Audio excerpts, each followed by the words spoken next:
Day. Welcome to episode 8 from the Cards to the Kingdom.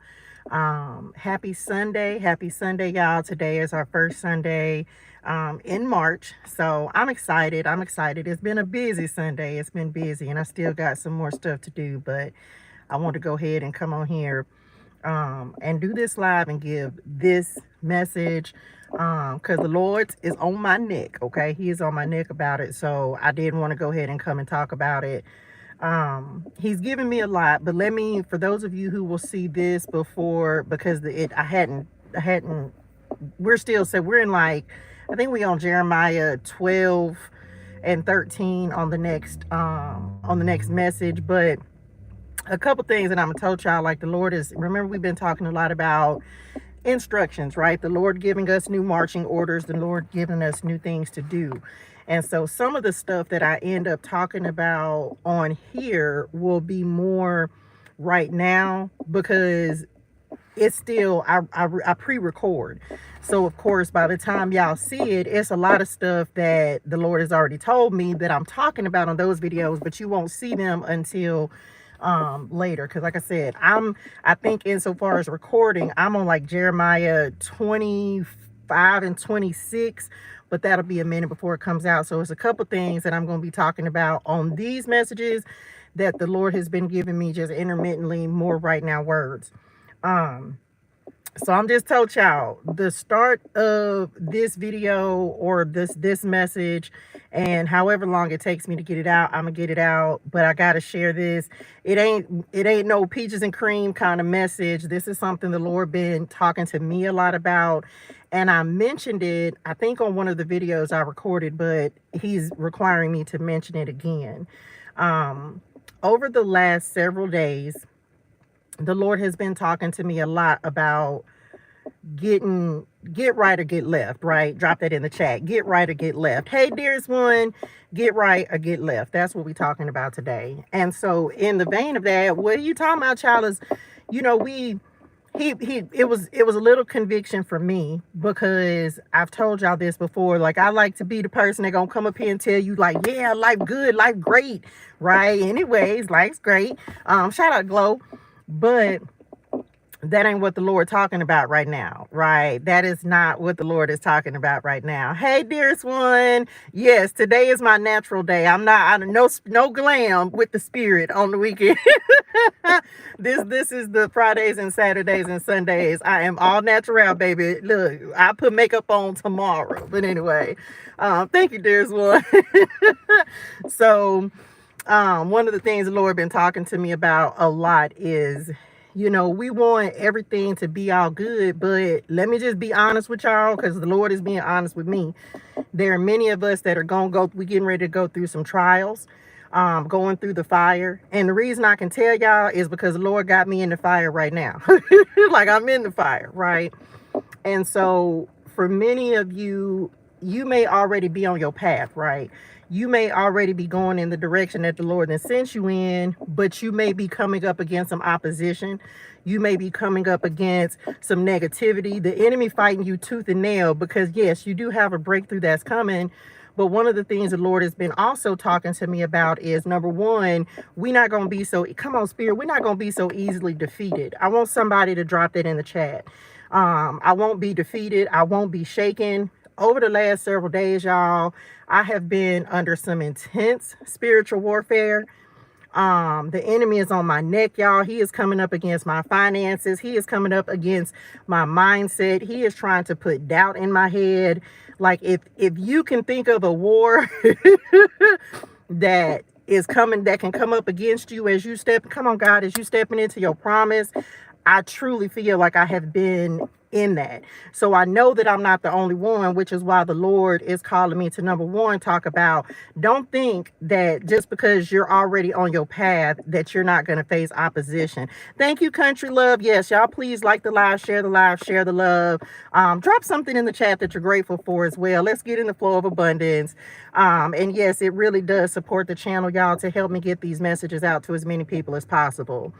Hey, Jared. Hey, Honey Wunny. So many of us, we are on our path. We are doing what God has asked us to do. And y'all, when I tell y'all that I have been so deep in the word till I just can't even explain to y'all, I literally, today is my busy day. I'm trying to do homework. I'm trying to get stuff done. And and that's another thing, the enemy trying to make you not do what the Lord had already told you to do. I have dedicated this day to coming on here and talking to y'all. Can I just show y'all how many notes I've written? Y'all, I just started this journal on the 21st. And this is like the work that the Lord has me on right now. So one of those things is, y'all, I can't tell you what to do. Okay. I'm only here to be a messenger, to be a guide, to just try to share some things with y'all that the Lord has shared with me, secrets he's revealed to me, revelation that I've received. But I got to start this out with repent, y'all. I have to start it with repent. We are in the book of Jeremiah on the message, right? And when we first started Jeremiah, I was like, man, Jeremiah seems like it's heavy, right? It is. But but now that the Lord is really taking me through studying Jeremiah, and I'm gonna tell y'all about that in a second. Hey, Sandy. The reason it's heavy is because Jeremiah is trying to save people from destruction. He's trying to save Jerusalem. It's a wrap. But he's trying to save Judah from destruction. And so for 40 years, Jeremiah preached to the people, repent, repent, repent. And the one thing, we talk about the sunshine, the rainbows, all the blessings and the abundance. But what we seem not to talk about enough is that you got to get yourself right. Like, you got to get your life in order. We be wanting the blessings. We be wanting the abundance. We be wanting the miracles. We want all of that, but we don't want to get our spirituals in order, right? We don't want to get our heart in order. And so the Lord been talking to me for the last several days about, and this is me saying this from a place of someone who wants to tell people all the blessings that come as a result of.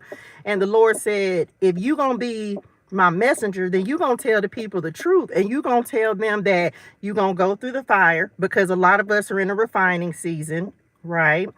We have to repent and make sure that we're not continuing to do the same things, y'all, over and over and over. And so that was the first thing. I can't tell you what you need to repent for. And I'm going to be honest. Like, I'll be like, Lord, sometimes I don't even know what I beat and did, right? And I'll go to the Lord and ask him to show me, what did I do? Like, what do I need to change? What do I need correct? How is my heart not in alignment with the Lord? So that's the first thing I would task you with, is you can expect to receive blessings, but don't think that God gonna bless you just because, child. You're gonna have to go through the refining just like everybody else. You're gonna have to do what is necessary.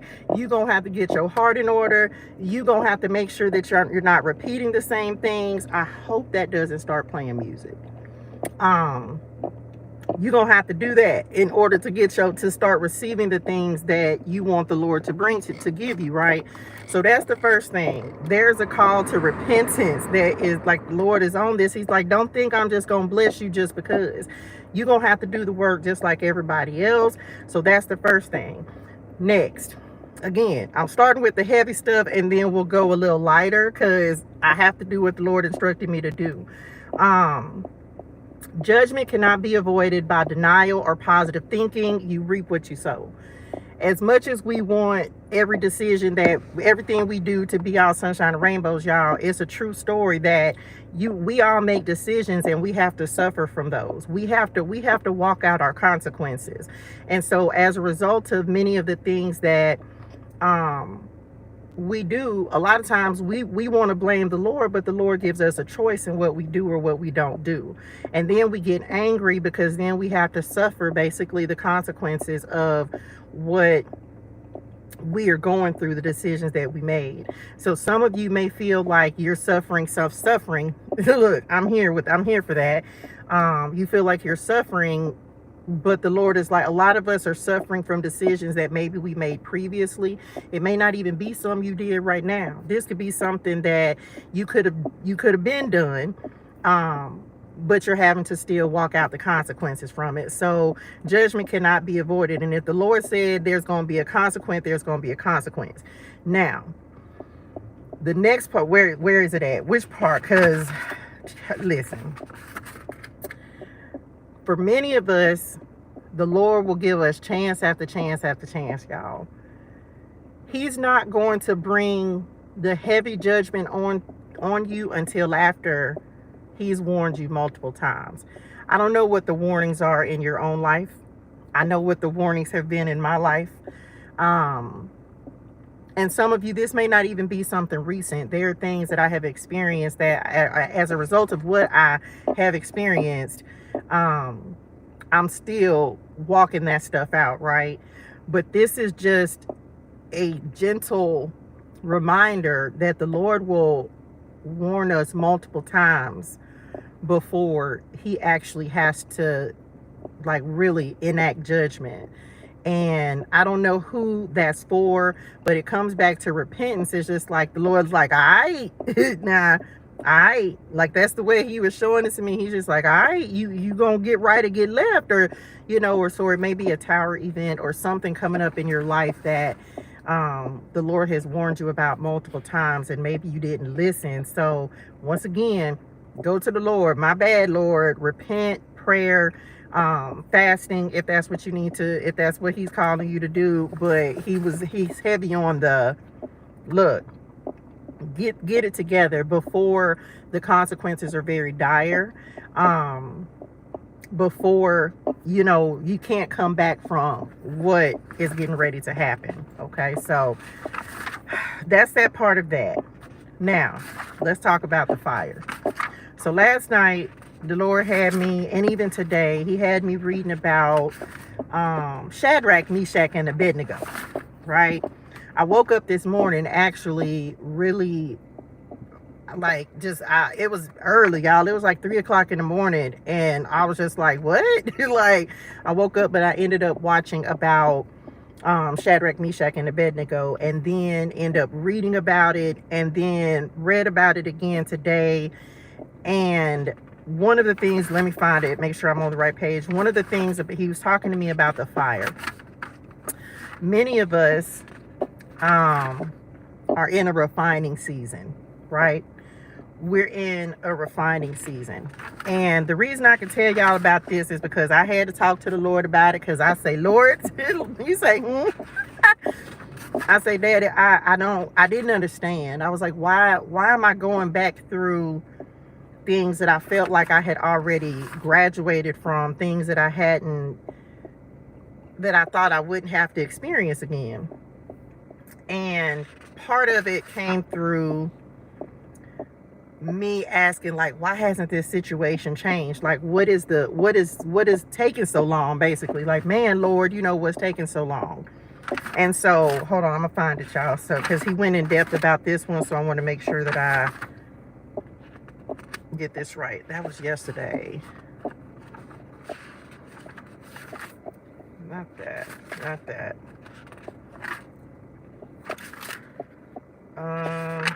Hold on, y'all. Was that yesterday? Child, is so much. And I'll be done. Oh, okay, I found it. Okay. And this might get repeated a little bit on one of the messages that I'm getting ready to record. The fire. So Shadrach, Meshach, and Abednego, we know the story of that.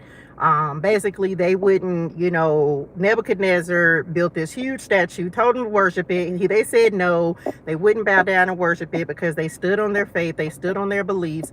And so he threw them into the fire, okay, but make it 7 times hotter, threw them in there, and then all of a sudden they looking in the fire, and it wasn't just three of them, it was four of them in there. So of course this is God in the furnace with them, right?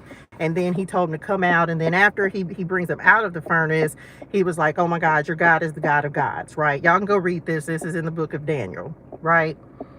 So as I was talking to the Lord about the fire, many of us, hello dearest one, many of us are in a situation, or you may be in your wilderness season. You may be going through a challenge. You may be going through a difficulty. You're going through something, and you're just like, Lord, what is happening? Like, this was me. I said this to the Lord the other day, like, Lord, what is happening?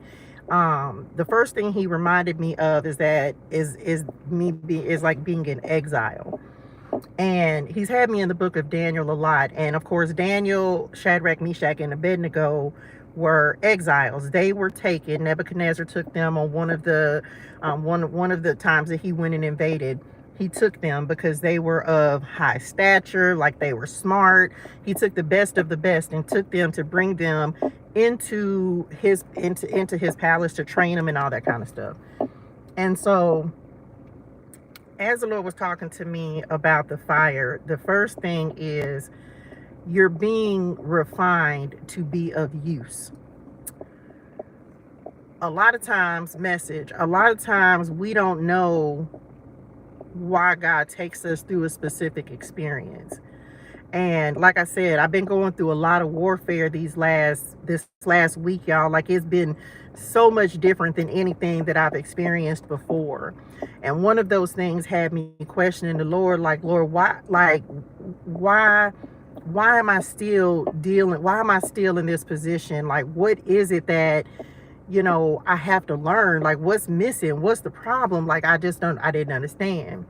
And so he started talking to me about, number one, the reason he will send some of us into early suffering is because it helps him to correct us before he sends us out to do the work.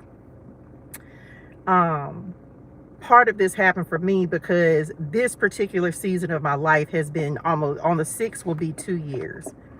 And one of the things he's been calling me back into is the unwavering faith that I had when he called me to leave everything and follow him. It was March 6th, 2023. And so this is literally a 2-year cycle that I have been in, coming up in just a couple of days. And I had a moment, I don't want to cry, but I had a moment where I was like, Lord, I can't believe that this is still the season that I'm in. Lord, I can't believe that I hadn't gotten further than this. Like, Lord, I thought I was doing what you asked me to do. And he sent me, he gave me a reference of how multiple things, and y'all, I'm paraphrasing, you can go look this up, but when he was preaching to the multitudes, and then he sent his disciples across the water before him, and while he went to go pray on the mountain, so he was not with them at that time. And then a storm came while they were actually by themselves without him. So he never really left them, but they couldn't see him visibly. If you remember the first story about, because again, the Bible gives us the same story multiple times, but it'll bring different levels of understanding. Remember the first time that they were going across the sea and trouble came, the Lord was with them, but he was asleep in the bottom of the boat. And then they went and woke him up, right? They went and woke him up, and he was like, oh, ye of little faith. Well, this next time, same scenario, but this time he sent them ahead of him, and he went, hey, Brazil, he went off to pray, and then a storm came, and they were scared, and so then here he came walking on water to save them, to rescue them. Of course, this is the same story where Peter, they couldn't really believe if it was them or not, if it was him or not, and Peter said, if it's really you, Lord, tell me to come to you, and I will. So he did. And so Peter started walking on water, and he was doing fine while he was walking on water, up until he started focusing on the problems that were surrounding him. Until when he started focusing on the wind and the waves and the water, and all of that, instead of keeping his eye on Jesus, he was fine. But as soon as he took his eyes off the Lord, that's when things started going wrong. That's when things started going bad. So I want this to encourage somebody that if you have a storm that is happening around you, and this is me because this is what I'm experiencing, right? Um, Myself, is like if you have a storm, or if everything seems chaotic, or everything seems like it's falling apart, he's encouraging us to just keep our eyes on him, y'all, to keep our eyes focused on the work, to keep our eyes focused on him instead of the problems. So that was, and part of that is, as well as the fire, he never said that we weren't going to have storms as we were doing the work. He never said that just because you're on the path that you're meant to be on, that it was going to be just smooth sailing. He never said that. And so I hope that encourages somebody to just keep moving forward, to keep going, and to keep your eyes on him, keep your eyes on the word, keep your eyes on relationship with him, to help you get through whatever storm you're going through. Many of you, he's setting apart for a particular purpose, to do something very specific, and you have a big work to do. Now, I don't know what your assignment is. I'm not here to try to tell you what your assignment is, but many of you have a big work, and so he's taking you through a big storm. And it's all a part of the refining process that he's doing. And the way that I received it was, God, okay, it is God that puts his gold into the furnace. Drop this in the chat. Gold. I'm solid gold, right? Solid gold.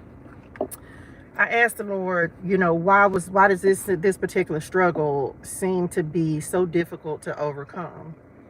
For many of us, it's him calling us back into faith, and that belief that maybe sometimes, because it's like long suffering, right?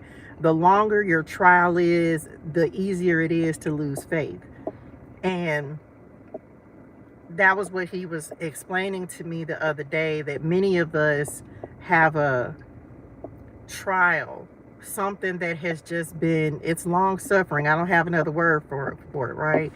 You've been going through an experience and it just seems like it's never ending. And so for the first part of it, he was just like, it's a call back to faith. It's a call back to the level of faith for me, as an example that I had when I first said, okay, Lord, I will follow. When 2 years ago, he told me to leave everything, and I had no money, no nothing. I just knew that God told me to go, so I did. And that was when I went to Dallas the first time in March of 2023. And not knowing how things were going to happen, or what was going to happen, like how things were going to go. I got to Dallas and I didn't even know where me and my son were going to stay. And it wasn't but the grace of God that we were able to find a place to stay. And it was a progression of things after that. But as long as I had my son, I had a roof over my head. Like the Lord provided a place for me and my son to be. But of course, since June up until now, it's just been me, and it hasn't been that way other than having my car. And so the Lord was like, I need you to get back to the level of faith and trusting and believing in me that you had when you left everything and you didn't even have enough gas money to get to Dallas, but you trusted me to take care of you. So that's the first thing. Some of you may feel like it's the Lord calling us back to faith. And it's not faith in faith. It's faith in him. It's faith in knowing, come on, God, it's faith in knowing that if he called you for a purpose. He called you for a reason, and there's something that he's going to task you to do. He needs us to get back to that unwavering faith, the faith of a child, the faith of a child who knows that their father is going to take care of them and sustain them and be there for them and loves them. And many of you, I also need to say that you don't even, like many of us, man, we've been so protected in this, in whatever we've done. I tell y'all this all the time. It ain't no way that I've gone through and gotten through everything that has come up against me in this last 2 years if it wasn't for the grace of God. There's no way, y'all. There's no way. And so with that being said, it's a call to just recognize how much he's protected us from in every storm. It could have been worse. Like, there's so many things that could have been worse. There's so many, yes, we've still gone through stuff and had stuff to happen, but it could have been worse. And that's the thing that we have to remember. That is, if he sends you out on an assignment, if he sends you out with a mission, if he sends you out with a purpose, he's going to protect you in that purpose. Can we drop that in the chat? I'm protected. He's going to protect you in that purpose. He's going to protect you in that assignment. He's going to make sure that you are supplied. He's going to make sure that you have everything that you need. Hey, dearest one. So just know that he's going to protect you in everything that he sends you out to do. So as he continued to talk to me about the fire, he also started talking to me about being in exile, right?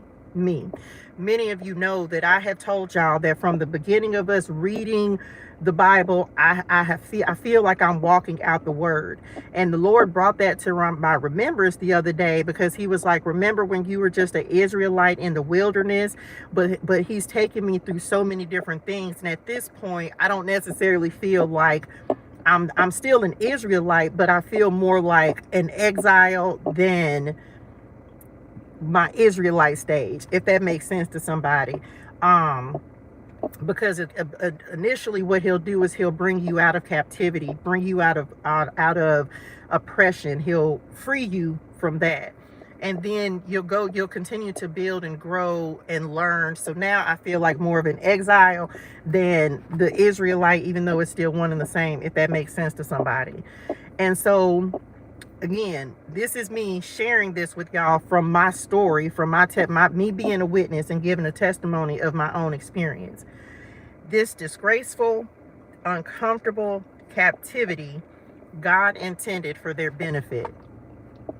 So as I was talking to the Lord, and I was just like, Lord, I had a moment where I was ashamed, because I sat, and this was just a couple of days ago.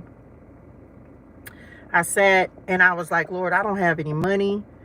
I don't have any gas. Like, I don't have any of the things that I need.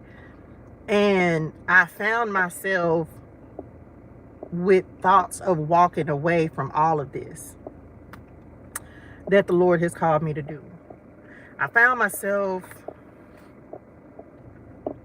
saying, like the Israelites, that it would be easier to just go back to what is familiar than continue to walk this walk. Because I found myself being very tired. And it really took for me to just continue to sit with the Lord and talk to him. And so the next part of this is, some of you, the Lord is going to need you to pour out your heart to him, because he knows that you're tired, and he knows that you're weary, and he knows that you're almost at the point of wanting to give up, because the work is hard.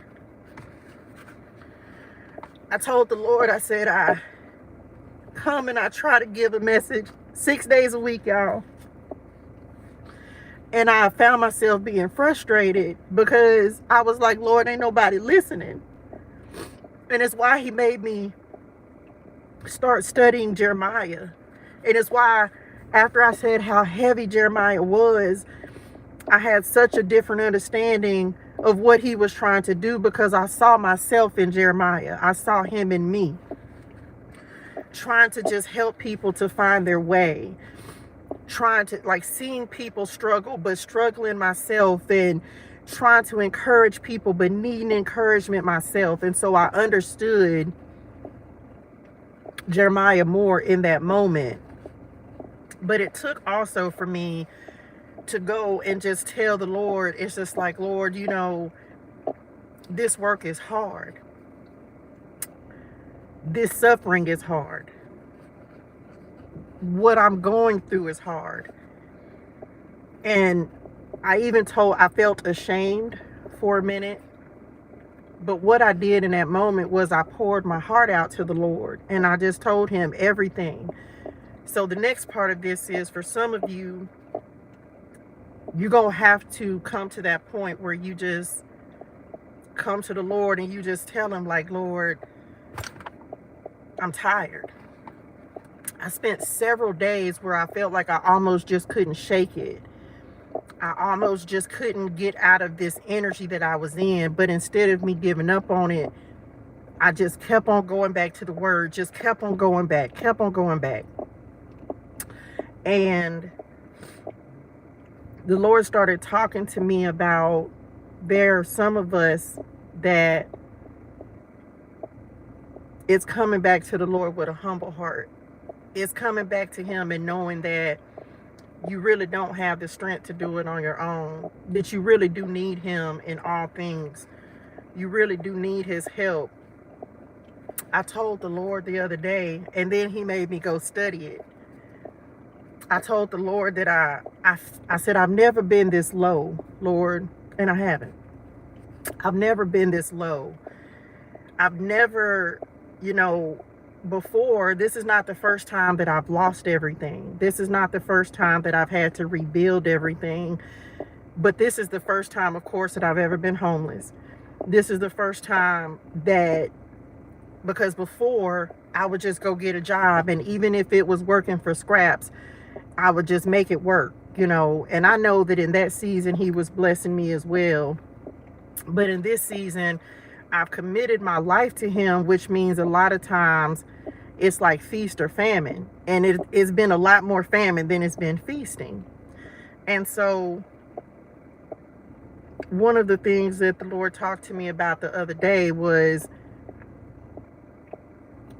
the Beatitudes. And I'm not going to do these today, but I am going to mention them, because he ended up sending me to the Beatitudes to understand those who are poor in spirit. So I'm going to do a message on it, but that's not for today. Some of you may need to go read and study the Beatitudes, the Sermon on the Mount, right? The Sermon on the Mount. Because when I got to that very low place, because I said this before the Lord had me to go read it, I said, Lord, I ain't never had to beg anybody for anything. And I don't ask for anything from anyone. And I don't do this work in expectation of receiving anything either. But I told the Lord, I said, Lord, I've never felt so beneath myself. And it was at that point that I was just like, I'm just gonna go. I was like, this can't be life. That was my words. Like, this can't be my life. This can't be what it is. This can't be what it's supposed to be. And so I told the Lord, I said, I've never been at a point where I felt like I was always begging for a blessing. And not begging people, because again, I don't ask anyone for anything, but always begging the Lord, like, Lord, please, I need to get to school. Lord, please, I need to eat. Lord, please, I need gas. Like, I've never been at that point where I was just not able to take care of myself. And so this is how he sent me to the Beatitudes. And he made me to understand that it's those of us that are the poorest in spirit, that will receive the kingdom of heaven, right? So I don't know if the reason he wanted me to talk to somebody about this is because you feel like you're begging and pleading with God and like, Lord, something got to shake, something got to break, something got to come through, something's got to change, something's got to be different. But I would encourage you to go and read the Beatitudes. He sent it to me. I had to go 2 days in a row. He sent me there twice in a row. So I would encourage you to go and read the Beatitudes, so that you can get an understanding and comfort from him of what you are presently going through. And we're still talking about the fire. So many of us, the Lord will humble us in our situations so that we don't keep, so that when he does bless us, after your repentance, after your understanding that you're the one who put you in that situation based on the decisions that you've made, many of us, he corrects us early and he sends us through our worst trial so that when he does bless us, we won't go back and do the same thing again.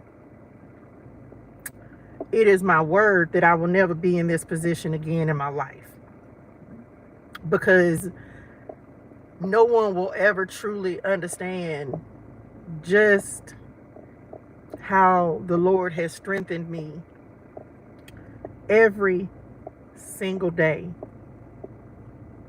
in this struggle. It's not a, oh, once a week I need strength, Lord. It's a every day, Lord, I need strength. Every day I need to get up and just make it. And I ask the Lord for strength every day to make it just one more day. And for some of you, that may be something that you just need to do. Daily refreshment. Because this may be the hardest trial that you have gone through. And I can't minimize anybody else's trial. But many of us are going through one of the hardest experiences we've ever gone through in our life. There are people who are not going to understand your trial because they ain't never went through it. They've never experienced it. They don't understand the perseverance that it takes to just make it one more day. And so for some of you, the next part of this is, don't allow people to try to minimize your pain or your experience or what you're going through. If you have not been through it, you cannot understand it. You can't understand it, because many of us, there are so many things that so many of us, there are certain things that I know that I wouldn't be able to deal with. How would I deal with it? Because I don't want that experience. It doesn't mean that someone else's trial is any more or less than yours. But for whoever this is for, don't allow someone to try to make you feel like what you're going through, oh, it's not that bad. They can't understand it if they don't go through it. So that's the next part of that. But the Lord is for many of us, he's sending us now through our worst trials so that when he does bless us with the things that he is going to bless us with, you won't make the same mistakes. You won't keep going over and over and over down the same road. Doing the same things or mess up the blessings that he's going to give.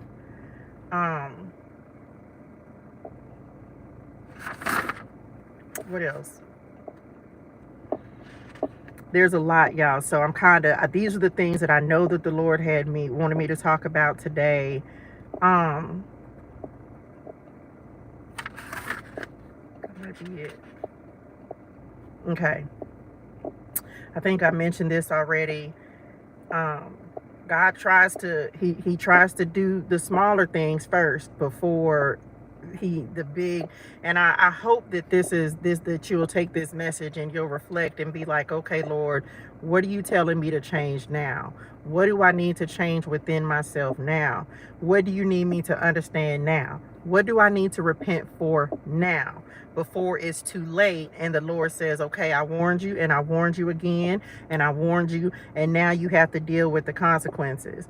Now you have to deal with what he tried to correct before it got too bad. So I would say to anyone, go spend that time with the Lord and ask him to show you what it is that he needs you to see before it gets too bad, before there is no course correction that is available. There is it ain't no coming back. We'll listen to a message, and this is me as well. We'll listen to a message and we want the blessings and we want the abundance, but we don't want the trials. We don't want to talk about the trials. We want everything to just be good. Like God is good all the time. And indeed he is, but our good God sends us through trials to make sure that we gonna know he good. that we're going to know who we have to depend on, so that we know who it is that's sustaining us and taking care of us, and who's getting us through these situations and all of these things.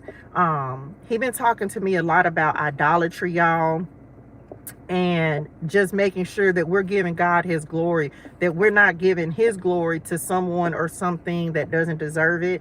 Because ultimately, and the way he talked to me about this was ancestors. Y'all know I talk to Spirit and them all the time, and I know that we have our angels who are helping us and ministering to us and helping to guide us, but they are guiding us at God's direction. But if and the way that he said this point blank period was just like, I made the ancestors. So that's why he, as when I tell y'all this, like, I'm so grateful for my ancestors, I'm so grateful for my angels, but we also don't worship them because God created them. They are here to assist, they are here to minister, they are here to help in whatever direction God gives them, but they act on his instructions. And so, because I often ask him, I'm just like, but that's not for everybody. That's just like a word of how I came to understand it. He's like, yeah, I give you angels. Yeah, they helping you and they ministering to you, but they're only doing it because I said so. They're only helping you to fight because I said so. They're only doing what I'm telling them to do. So just know that you have help. That's the first thing, that you have help, but we still have to make sure that we're giving glory to where glory belongs, and that is to the Lord. So what else? It's so much, y'all. Let me talk to y'all about the message real quick. Y'all know that we have, since we started reading the Bible, we've been reading the Bible 2 chapters at a time, and coming up, I want to say it may be 21 and 22. The Lord kind of, he had me to back up a little bit to where I have to study. Not only am I getting a personal word for myself every day, but he's also requiring me to make sure that I have an understanding of the Old Testament as well. We've just been reading through, and I give a message and then boom, we're done.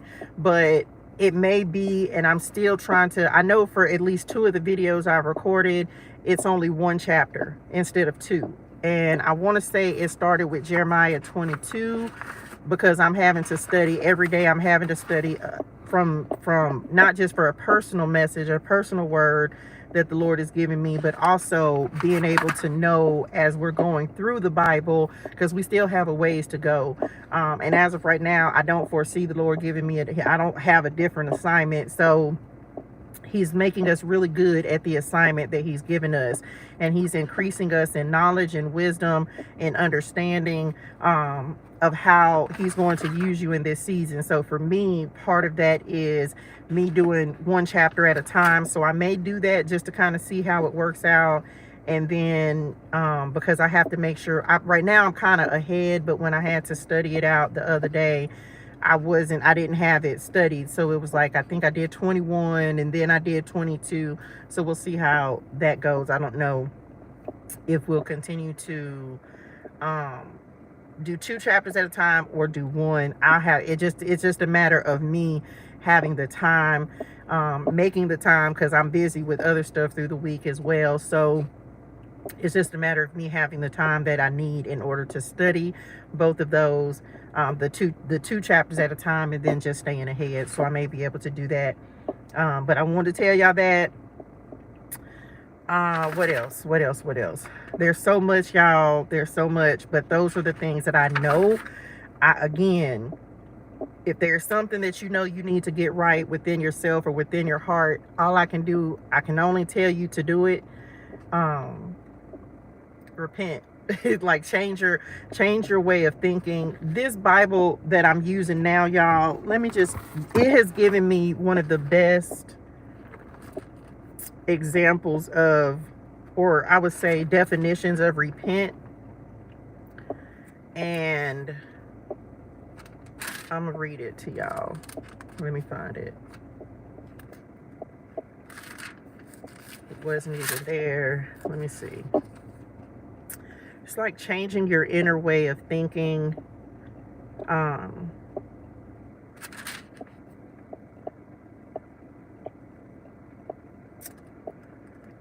wrote it down, but I know it'll be too hard for me to try to find it in here, so I don't want. Okay, repent. Change your inner self, your old way of thinking, regret past sins, live your life in a way that proves repentance, seek God's purpose for your life.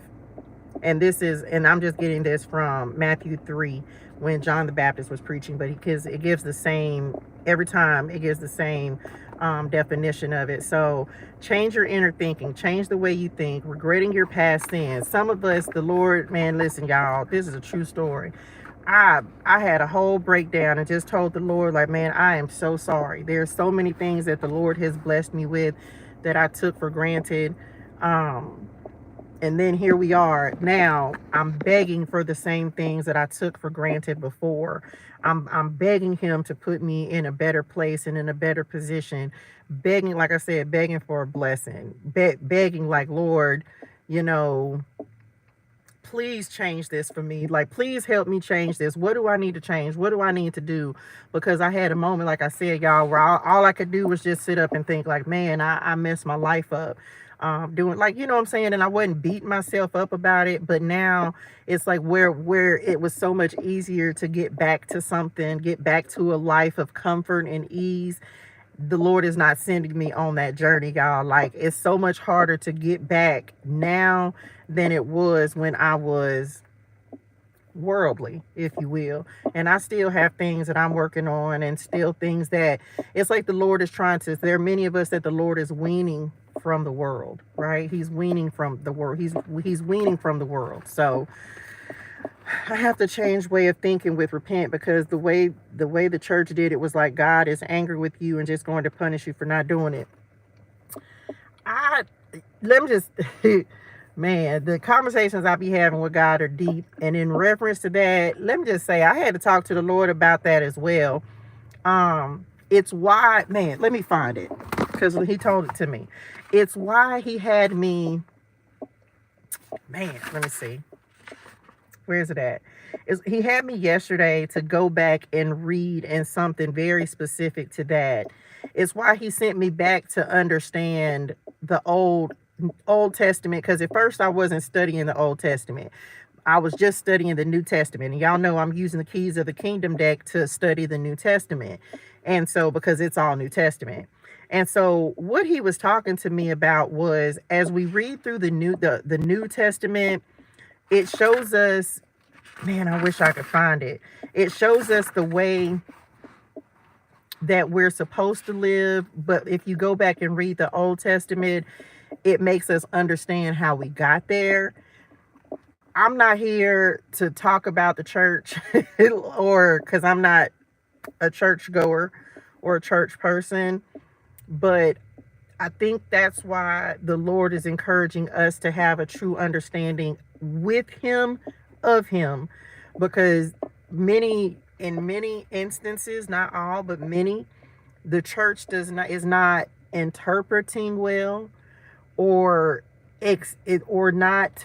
How do I say that, Lord? Some leaders are blind, and I'm looking at the note. Some leaders are blind, and some people it's just like the Pharisees. They're more focused on the traditions or the law, and we know that Jesus came to fulfill the law and the prophets.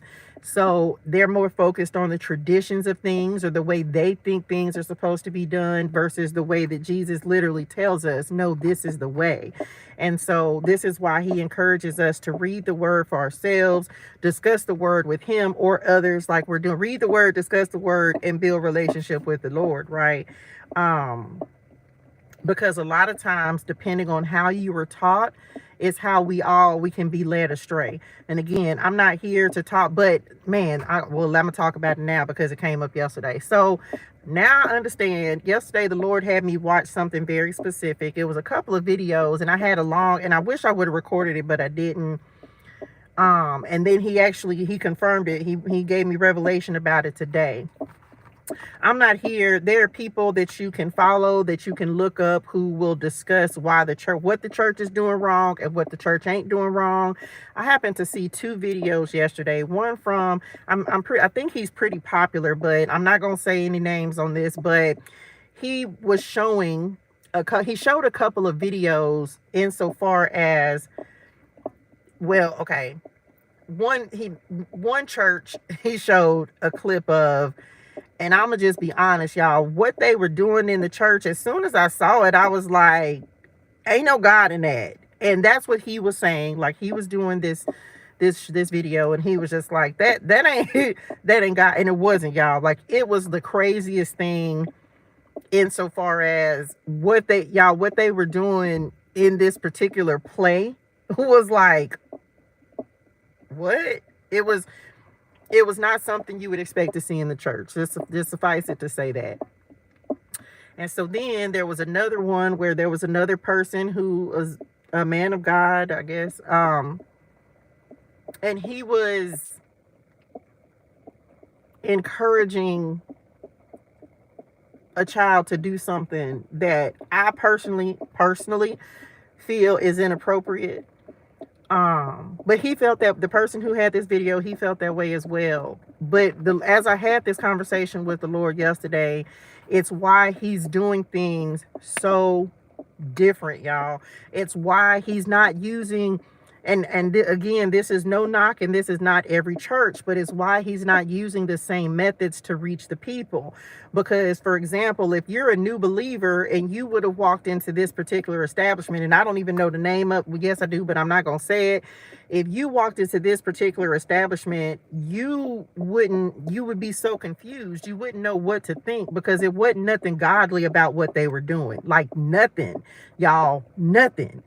And it's why the Lord is doing so many things in such a different way, man. Like, he's using people in a different way, because so many of us have been led astray. And I say us because I'm no different from anybody, right? So many of us have been led astray by the people, the shepherds, the teachers who were supposed to be leading us, and maybe don't have a true understanding of the scriptures. It's crazy, because the fact that you said this, and I'm literally on the page where the Lord was talking to me about this yesterday. So, just a true story. Was it yesterday? Yeah, this was like something the Lord talked to me about yesterday. We will become like those we follow, so we must decide to choose good teachers to follow. Many of us, the Lord is going to be sending mentors. He's going to be sending people into our lives, but there's also a part of your walk where God is only going to be your teacher, where you're only going to have that relationship with him, where he's teaching you. That way you are solid in him before you go and start learning from other people. Because if you don't have that, so come on, Lord, if you don't have that solid foundation of knowing who Jesus is before he puts you in another place, that's how we get led astray. You will have other people who, and this is me having gone through this many times, like, this is no judgment. If you don't have a solid understanding of who Jesus is, and know the Bible for yourself, study to show thyself approved, get revelation from the Bible, allow the Lord to speak to you in that way, you will be led astray. So the Lord has been talking to me about knowing, like, you have to know him for yourself, because if you don't, then you can be influenced by people who say they know the Lord but don't know the Lord. So now you don't even realize that you're being led astray. And so this is something he talked to me about yesterday. As we are taught by Jesus, we become more like him and grow in him. More and more we are conformed to the image of his son, and ultimately when he is revealed, we shall be like him, for we shall see him as he is. And so a lot of times sometimes we'll be listening to people, we'll be listening to things, and it's like, you know them by their fruit. You can tell if somebody is actually getting their teachings from the word. All teachers and leaders may not understand the scriptures. They may not be receiving revelation. They may be so focused on what their belief of it is, rather than what what the Bible actually says, right? I remember as a child, like Sandy said, yes, Jared, I had that conversation with my best friend this morning. I remember as a child crying because I thought God was mad at me because of the situation I was going through in childhood. As as with anything, I'm not the person who could say why the Lord puts us through certain things, but I do feel like every experience that He allows us to survive is something that we can learn from, teach others about. There are so many of us who have gone through experiences, and I'm just going not knowing what you're referring to, um, but I just know that it wasn't and something the Lord said the other day. Sometimes it's kind of like he gave me the like the vision of the California wildfires. It's people who suffered in that fire who maybe didn't do anything, right? Sometimes there are things that happen to innocent people, but there's always something that we can use from it, a teaching experience. Maybe it's being able to help other people who went through a similar experience. Only you know, um, if that's something that you would want to share with people, or if you can help people who've gone through a similar situation. I don't know what you went through, but as a child, I had a terrible childhood. Like, it was terrible. We were very, very poor. We didn't have the best of much. And my mama, I saw her go through domestic violence, which of course then I went through domestic violence, and just so many things, that I saw as a child, to where it's just like, Lord, you can't love me. You can't love me if this is what I'm going through. I had that talk with the Lord this morning, like, Lord, sometimes it's because I told him, because you can't lie to the Lord. He already knows your thoughts. He already knows what you're thinking. And I was just like, Lord, I can understand from both sides why so many people don't choose the narrow road. I can understand why so many people give up in what they've been called to do. I can understand why so many people think that God is angry. But I also understand that that's why the Lord gave us Jesus, so that we could actually understand what love really is. And that's kind of what the Lord told me. A lot of times, many churches, and this is me outside looking in again, they make us focus more on our pain than focusing on Jesus's love. Like, what he really, even if you read the Old Testament, there's so much like that. You don't hear as much about God's love in the Old Testament, but he shows us what true unconditional love is by giving us Jesus. And I even told the Lord, I said, well, maybe that was the point of, that's what we needed. Like, we need to see the loving and compassionate side of God, and that's what he gave us in Jesus. Because so many of us, especially if you and again, I can't speak for the church because I'm not a church person, but just knowing that God is love, and him giving us Jesus to show us that part, to combat even what you're saying, Jared, where the church had you thinking that you were just terrible, or that Jesus doesn't love you, or that you did something to deserve whatever you went through. And as a child, we don't deserve it. We don't deserve that. We are a product of our environment and of our circumstances and of our parents. And so as we begin to grow, of course, and understand more, we come into the understanding that it wasn't us. We were put into situations, and that we didn't necessarily deserve, but he gives us the opportunity to know him and know that he loved us through that. And it gives us an opportunity to kind of go up against the beliefs that were given to us, like, you deserved it, and no child deserves any of that.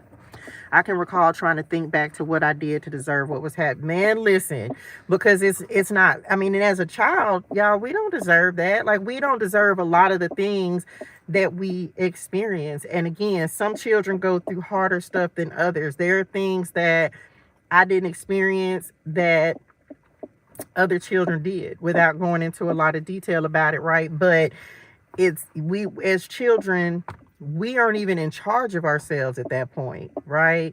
We're under the direction of our parents, and whatever they allow us to go through, whatever they put us through, is what we go through.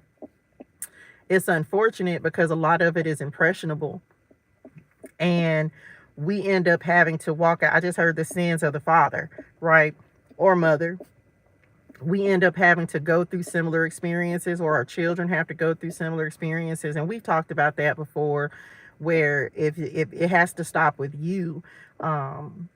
And then I'm a firm believer that, the more awareness we bring to things, and this is, like in black households, y'all know we are taught so much to sweep stuff under the rug. Don't talk about it, don't let nobody know about it, which is why so many of us have so much unresolved trauma as adults, or go through so many similar situations that we then saw our parents go through similar experiences. So I think those are the types of things that we pour out to our heart to God about, and just be like, Lord, He knows that as a child you didn't deserve what you experienced. But those are also the things that He's just like, you can come and talk to me about it. Yes, they told us to be quiet so much that we was all, suffering in silence. What happens in this house stays. Yeah, listen, it is like you ain't telling nobody nothing.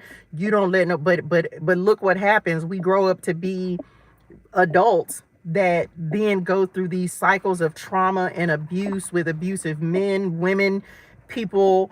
Because we're told to be quiet, shut up, stay in a child's place, which of course, as a child you want to, but now at the same time, look at how some of our children are growing up and they so grown. Now they're exposed to some, and that goes back to this video that I saw yesterday where it was a man encouraging his young child to do something that was just like, why are you doing that?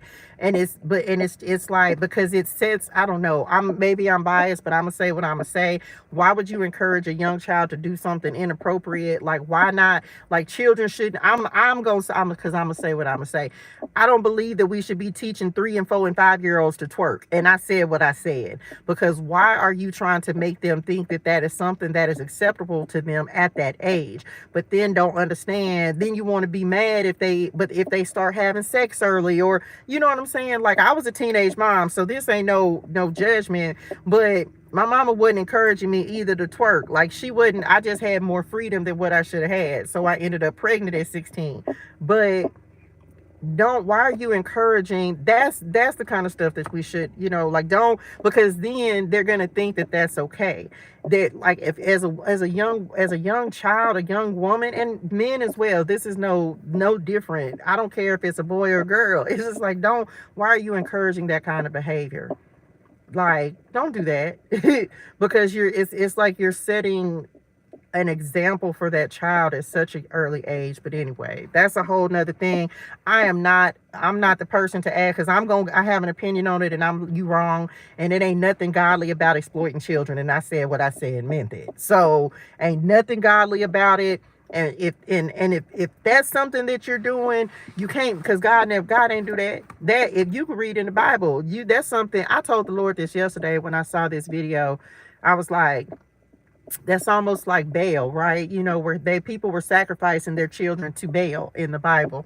And so it's like that, where you're already setting them up for failure. Like, but anyway, that's a whole nother story. But yes, it's things like that we, especially in black households, we're told not to talk about it. Don't tell nobody. And it leads to so much trauma, and it leads to so much pain and so much hurt. And some people never recover from that. Some people continue to suffer through those things because they never had an opportunity to talk about it, to release it, to start healing from it. And it's so sad. And I pray for all of those people that they get the help that they need to start healing from that, and to start releasing some of that pain, even if they have to do it as an adult. So, but that's one of those things as well, that you just got to talk to God about it. As children, we don't deserve what we get. My children didn't deserve what I put them through. They just had to go through it because of where I was in life. And my prayer is that people would have the opportunity, like I've done healing with my children as a result of things that they went through as a result of me being who I was at that time.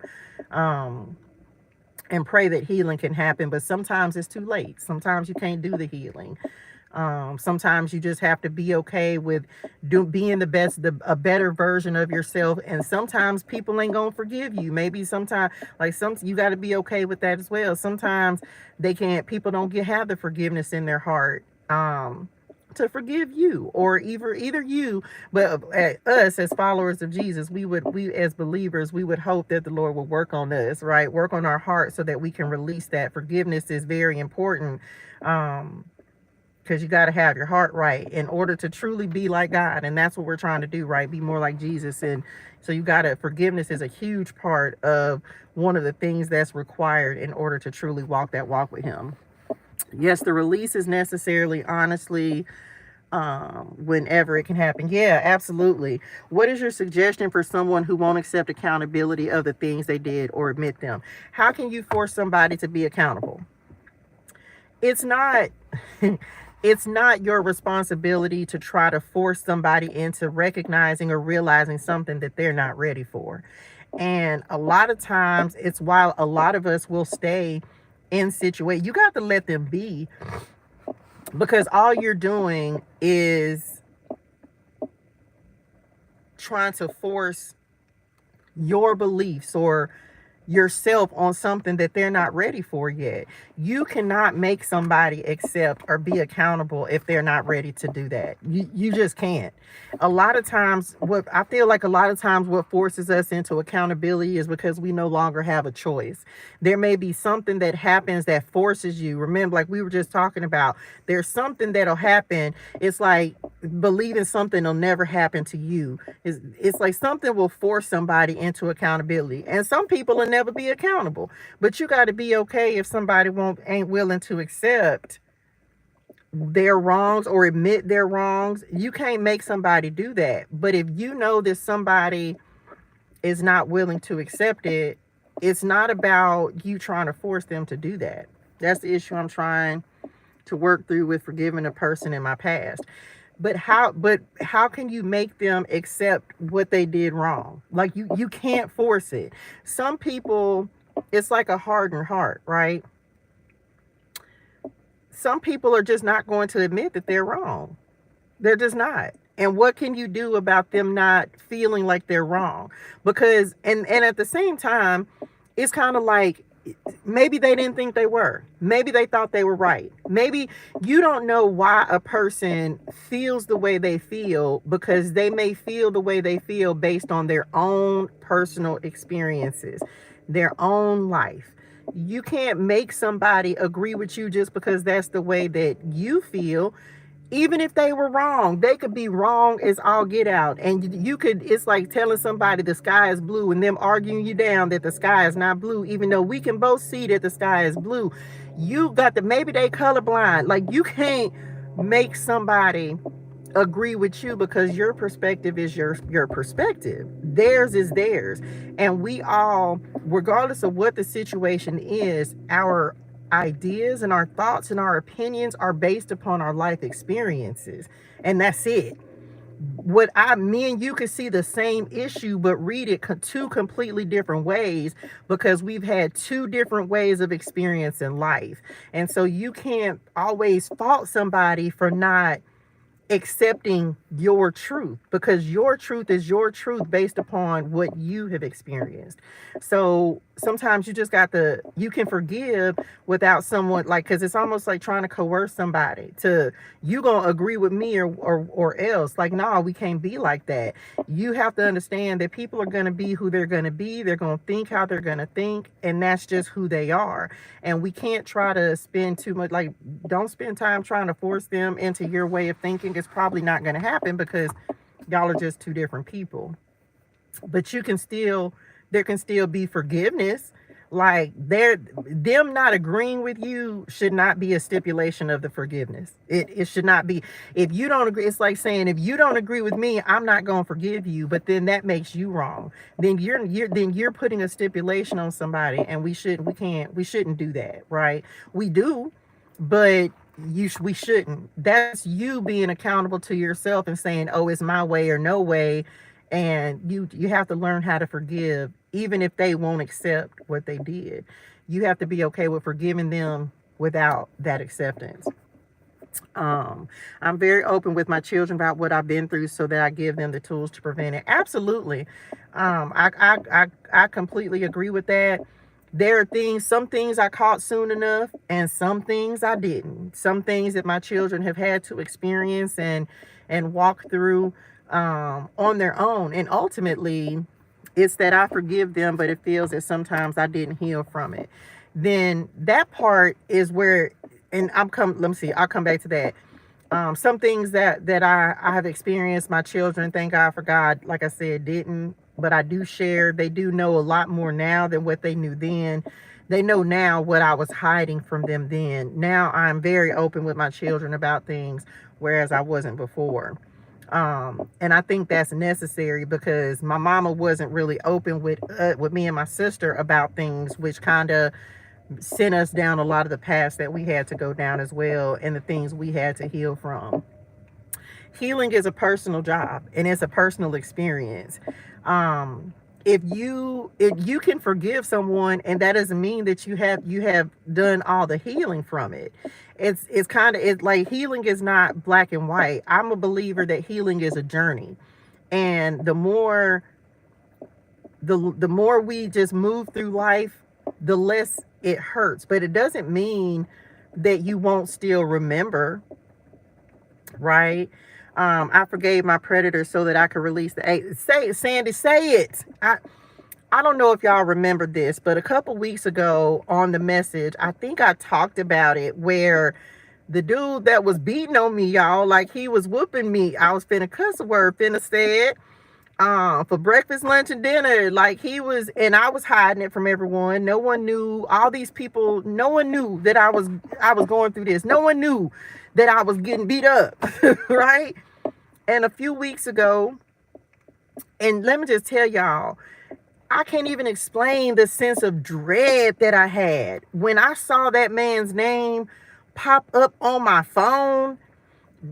I think I told y'all this, that feeling that you get when you going down a roller coaster, like my whole body was just like, but I realized in that moment, because he messaged me, and I realized in that moment that, and I gave God the glory for it, because even though I went through that experience, I forgave myself. And sometimes forgiveness ain't about the other person, it's about you. I forgave myself for putting, now I was an adult, and Jared, I don't know if you were at a different age or at what age this was at, but sometimes you just got to forgive yourself for something you allowed yourself to experience, to stay stuck in, that you allowed yourself to deal with because you were a different person at a different time, going through a different, like you just a whole completely different person. But in that moment, I realized that I had forgiven myself for allowing myself to be beat on, for allowing myself to be in that position, for being who I was then.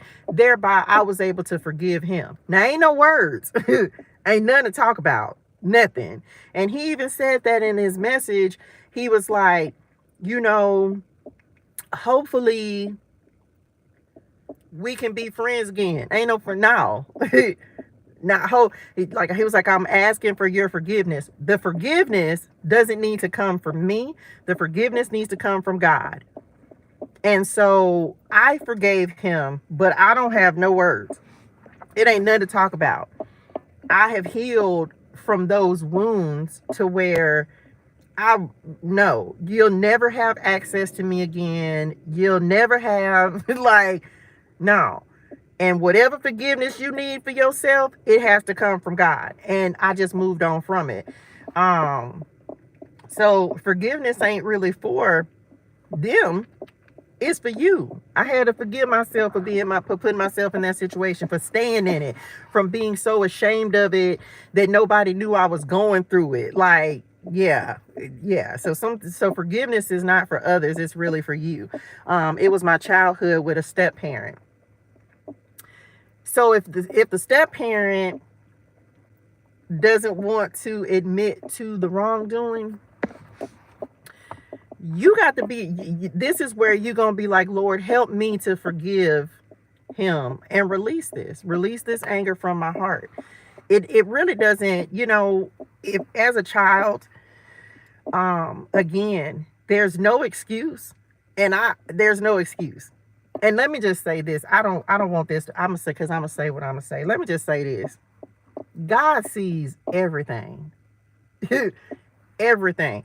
There are people who do things that they ain't supposed to do, and so when children are involved, that are then remorseful for what they have done. And then there are people that are not. They knew better. But if you are not, okay, so listen. Come on, Lord.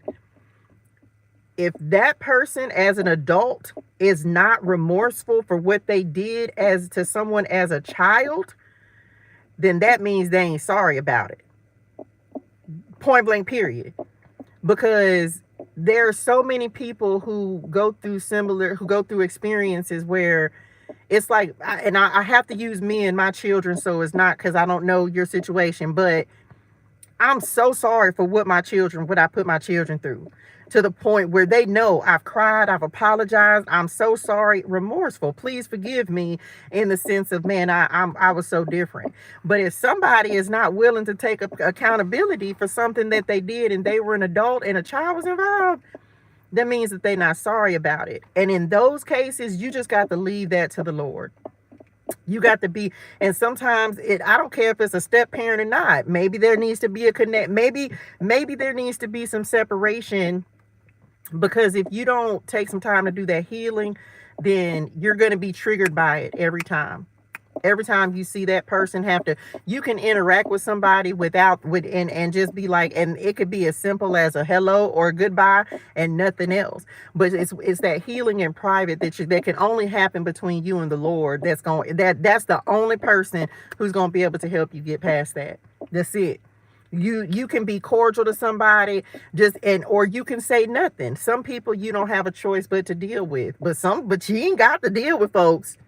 If you have a choice as an adult, it's one thing as a child. Okay? It's one thing as a child. It's a whole nother thing until that you don't have to deal with as an adult. You don't have to deal with anybody you don't want to deal with. And that doesn't mean you have to be nasty to them or nothing. You should make a choice not to deal with somebody. And that's it. I was a child in daycare and remember hurting another child because of the abuse I saw at home. Listen, because I was still, you see what I'm saying? Like, it's as a child, you don't know any better. But as an adult, you know better than to hurt a child. It's just that simple. I don't deal with them as an adult, and they tried to use my siblings to make me feel guilty about it. Baby, guess what? And that, I could say so much about this. Again, it just shows a lack of remorse. They're not sorry. They're not sorry. I'm grateful. But again, this is just an experience of somebody going through something that I don't know anything about, right? Like Cherie just said, she hurt another child because of the abuse she saw at home. Because as children, impressionable. So what's impressed upon us is the things that we're going to repeat until we know better. And so, what's the movie?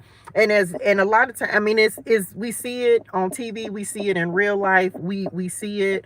But then as an adult, once you know better, like she said, she was like, I repented,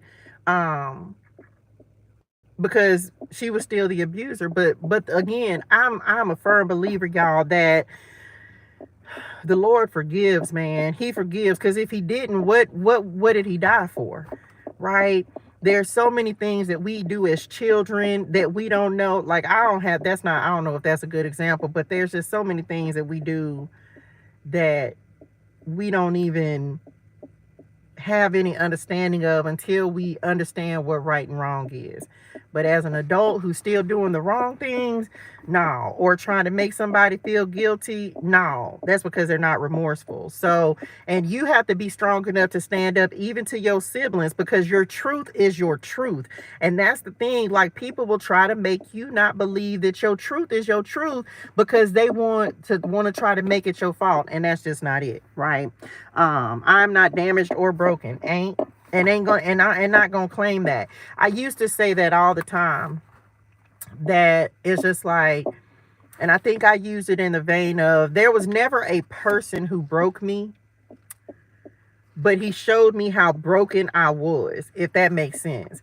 He showed me that I was like, it was that last situation that showed me that I was settling for less than what I deserved, that I didn't truly know my worth or my value, that I truly wasn't honoring myself. So I'll never give someone the credit of saying that they broke me, because you didn't break me. You just showed me how broken I was. And so I'm grateful in this moment for each one of those people that I went through those experiences with. This is forgiveness as well, as we're speaking on forgiveness, right? Man, I went through some stuff, y'all. I went through some things. The Lord, I went through some things, like I have told y'all, abuse and drugs and just all the things that I went through. But I'm so grateful, because this is how the Lord has shown me forgiveness. I'm so grateful for each and every one of them. Because if it wasn't for those experiences, I would not be who I am.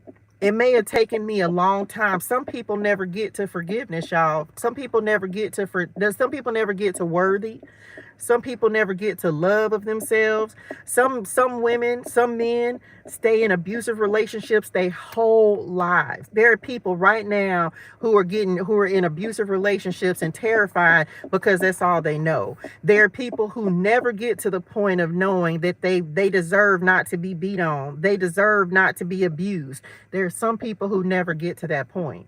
So me, as someone now, I have forgiven myself, thereby I have forgiven them. Because if it wasn't for them, there are certain things, like moving forward in life, another man will never put his hands on me. 2 times was enough.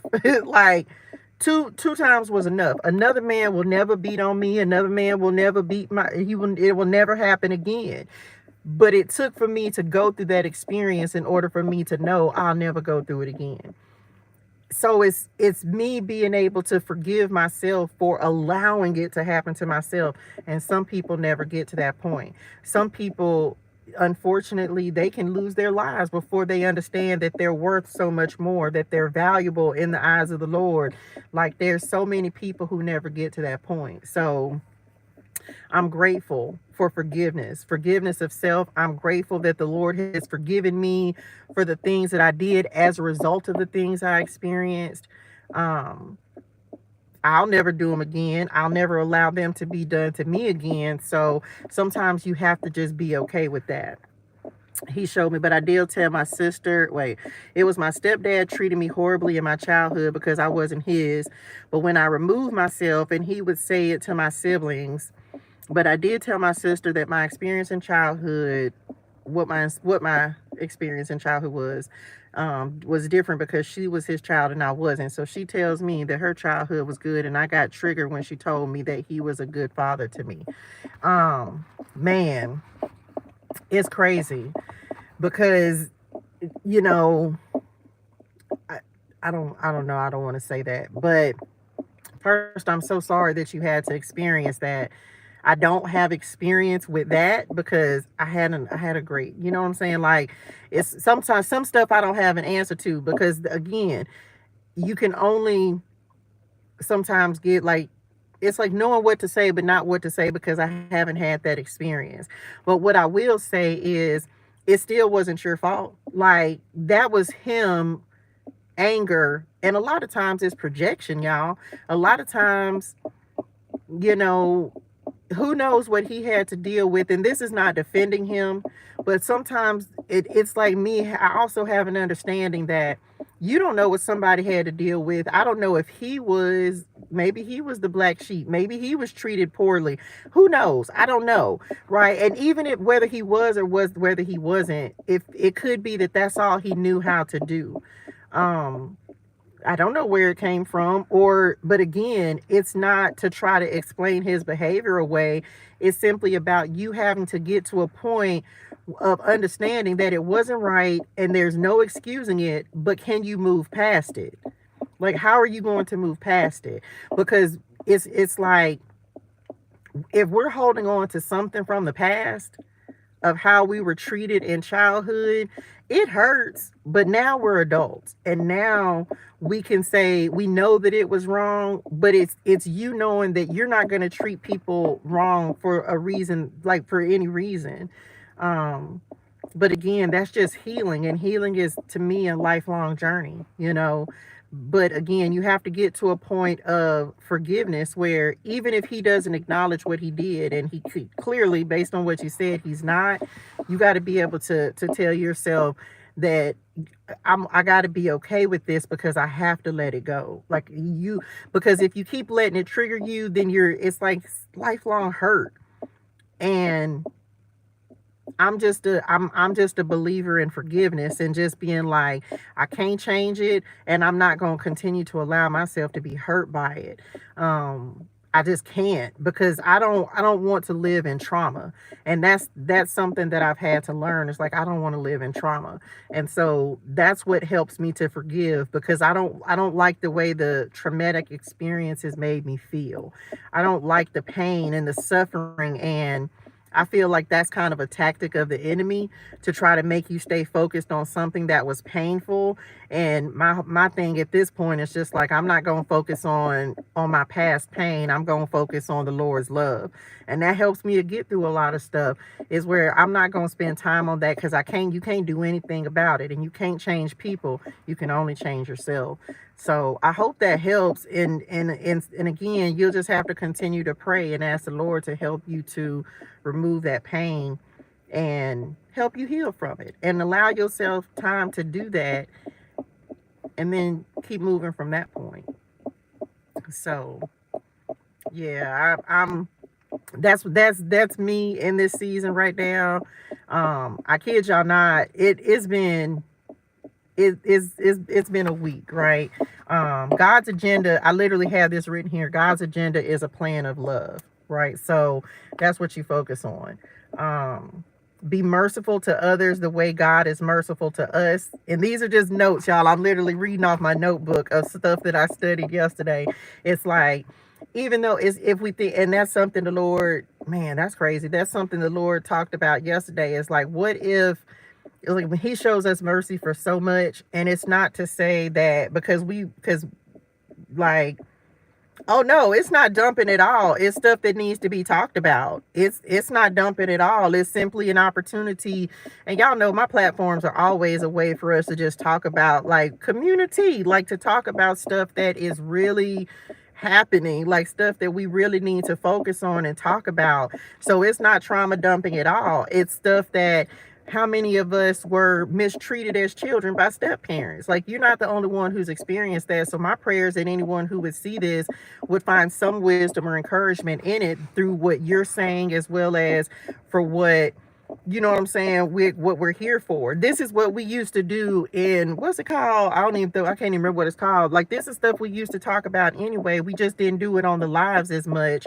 But as we're going through our healing process, and as the Lord is having me to develop this is the kind of stuff we're going to be talking about, y'all, because it's great because the things that we talk about are supposed to trigger something in you. Remember, come on, God, remember we just got done talking about, like, what the Lord is using us for is to make us understand the things that are keeping us from that relationship, or that you never know, this may be what you needed to go to the Lord and pour your heart out about. This is simply an opportunity for you to do that, but you need to go to the Lord and be like, okay, Lord, how do you know that this is not the one thing that's been holding you back? How do you know that this is the thing that has not been allowing you to heal, so that you can go into your next level, so that you're not, focusing on pain like that? It's like, to me, that's kind of the way it's coming through for me. Is like, I don't feel like it's trauma dumping at all. I feel like it's like, if something that was said in this conversation today, it's the Lord trying to show us the things that we're holding on to, we need to release, because we need to hold space for him. So we got to make room for it, if that makes sense, right? It's not about, at no point, trauma dumping. It's simply like, okay, you know what, Lord, this is the thing that I can't seem to get past. So now you know something that you need to go pray about and focus on, and ask the Lord to show you, how do I get to this next step of healing, if that makes sense. I think that's the point of what we're supposed to do when we read and discuss the word is he points us to the things that we sometimes need to see, how we can be blind to something until we have an opportunity to talk about it, until we have an opportunity for someone to just hear us, until we have an opportunity to be like, because then look, something happened. Like, I have no idea of what kind of trauma that Sandy that went through, but when you have like both of us having dealt with predators before, it's stuff that people most of the time we don't want to talk about because you're embarrassed, you're ashamed, and it's, y'all know me, I'm here to provide a platform so that we can see the things that God is trying to point us in the direction of healing. So I hope that helped. I hope that made sense. Because a lot of times we can't even see the thing that's holding us back. We can't see past our problems or past the pain, but it's about us being able to go to the Lord and saying, okay, Lord, I'm giving you this trauma. I'm tired of carrying it. I'm giving you this burden. You know, I'm giving this to you because I'm tired of feeling some type of way about it. I'm tired of crying about it. It's the same reason that I told y'all, like, man, I told the Lord just today, and I was like, Lord, I don't even know how I'm gonna get to school this week. And you know what I'm saying? It's me being able to come up here and tell y'all, like, man, we all going through different struggles, and we all going through different challenges. We're all going through a different fire, and we're all dealing with different things that we sometimes don't really have anybody to talk to about, tell about, or even somebody to just understand and just hear us. One of the things I've learned with my children is sometimes they call me just to vent. Sometimes they don't want some advice. Sometimes they don't want me to give them a word from the Lord. Sometimes they just need to get something off their chest. And I've come to the point of sometimes when they call me, I'll be like, do you want my opinion, or are you just wanting to vent? And sometimes they just want to vent. And I don't always agree with what they're venting about, but it's me being able to receive them and be like, okay, you know, this is what you need to get off your chest. Now, whether I agree with it or not is something completely different, but sometimes they just need to have something to say. But they taught me that, where sometimes it's just like, I just need to say this. I just need to get it off my chest. I just need to be able for somebody to hear me. But one of the things that I know for sure is that when no one else hears us, God hears us. And again, that's what he's been talking to me about for the last couple of days. It's just like, what you need to go pour your heart out about, what you need to tell the Lord about, what do you need to give to him so that you don't have to carry it anymore. For me, it was me being in this situation and just being very tired of just dealing with it. But I gave it to him and said, Lord, you're going to have to show me how to get out, what to do, what do I need to know from it. And for me, it was him just showing me that renewed, repentant, and redeemed was what he was. Thank you so much for the blessing, dear Swan. Thank you for the blessing. I'm so truly grateful. May it be returned to you multiplied. Y'all know I'll start crying, so don't do that. It was how I came to the Lord and I said, it was just the weight of weariness that has been on me, y'all, for the past week or so. But again, it was him also telling me to come and talk to y'all about this, because many of us were at a point of transition. We're at a point of, you got to get through this. You got to get through this. The fire. The other day in the key, and how this started, y'all, was I pulled the furnace card in the keys to the kingdom. And the Lord started talking to me about how we have to be refined as he's taking us into this next level. Many of us, especially if you've been over here, and y'all, we are at a point of transition. And again, this has kind of been over a week's time that the Lord has been talking to me about storms.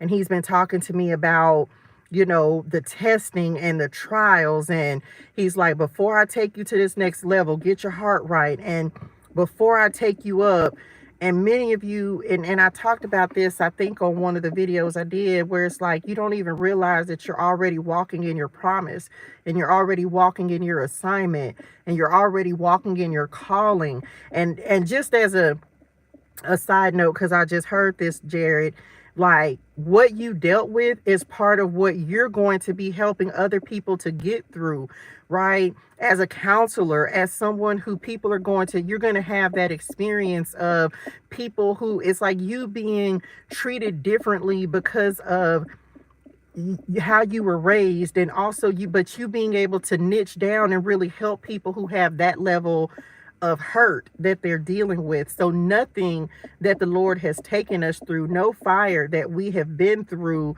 has not prepared us.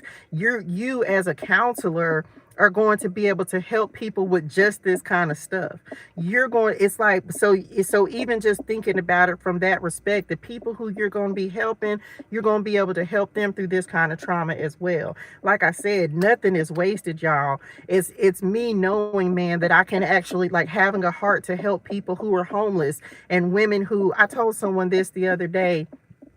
I was like, man, I have a heart to help people, especially women, especially black women. And this is no knock to anyone else, but I'm a black woman who understands going through abuse, who understands going through drug abuse, alcohol abuse. You done lost everything, toxic relationships, all these things that I have experienced have simply put me in a position to be able to talk to women who think that you can't rebuild yourself after you've lost everything. Like with the Lord, all things are possible.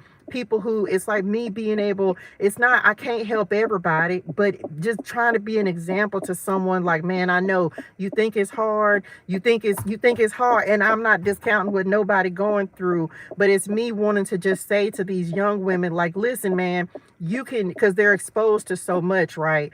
You can rebuild yourself. You're more than what any man tells you you are. You're more than any abuse that you've been through. You're more than any of that. You're more than being homeless. I told the Lord, I said, Lord, I'm so grateful you get me up every day, even when it's a struggle. I heard something, and I tell y'all know I love Tabitha Brown. Y'all know I love her. Yesterday I saw she was speaking to my soul, and as soon as I saw her message, I just started crying again, because many of us, it's like her, she had a message where she was just like, you got to be the strong one, and everybody call you, everybody depending on you, and you always got to show up and be strong. It's why I don't have any fear of coming on here crying, because y'all have no idea how much I cry when I'm just by myself, when I'm just pouring out to the Lord and like, Lord, help me, strengthen me, renew me, refresh me. It's why I spend so much time in the Bible, because I have to have that connection to God, because if I don't have that connection to him, I won't be able to get up and do this work every single day.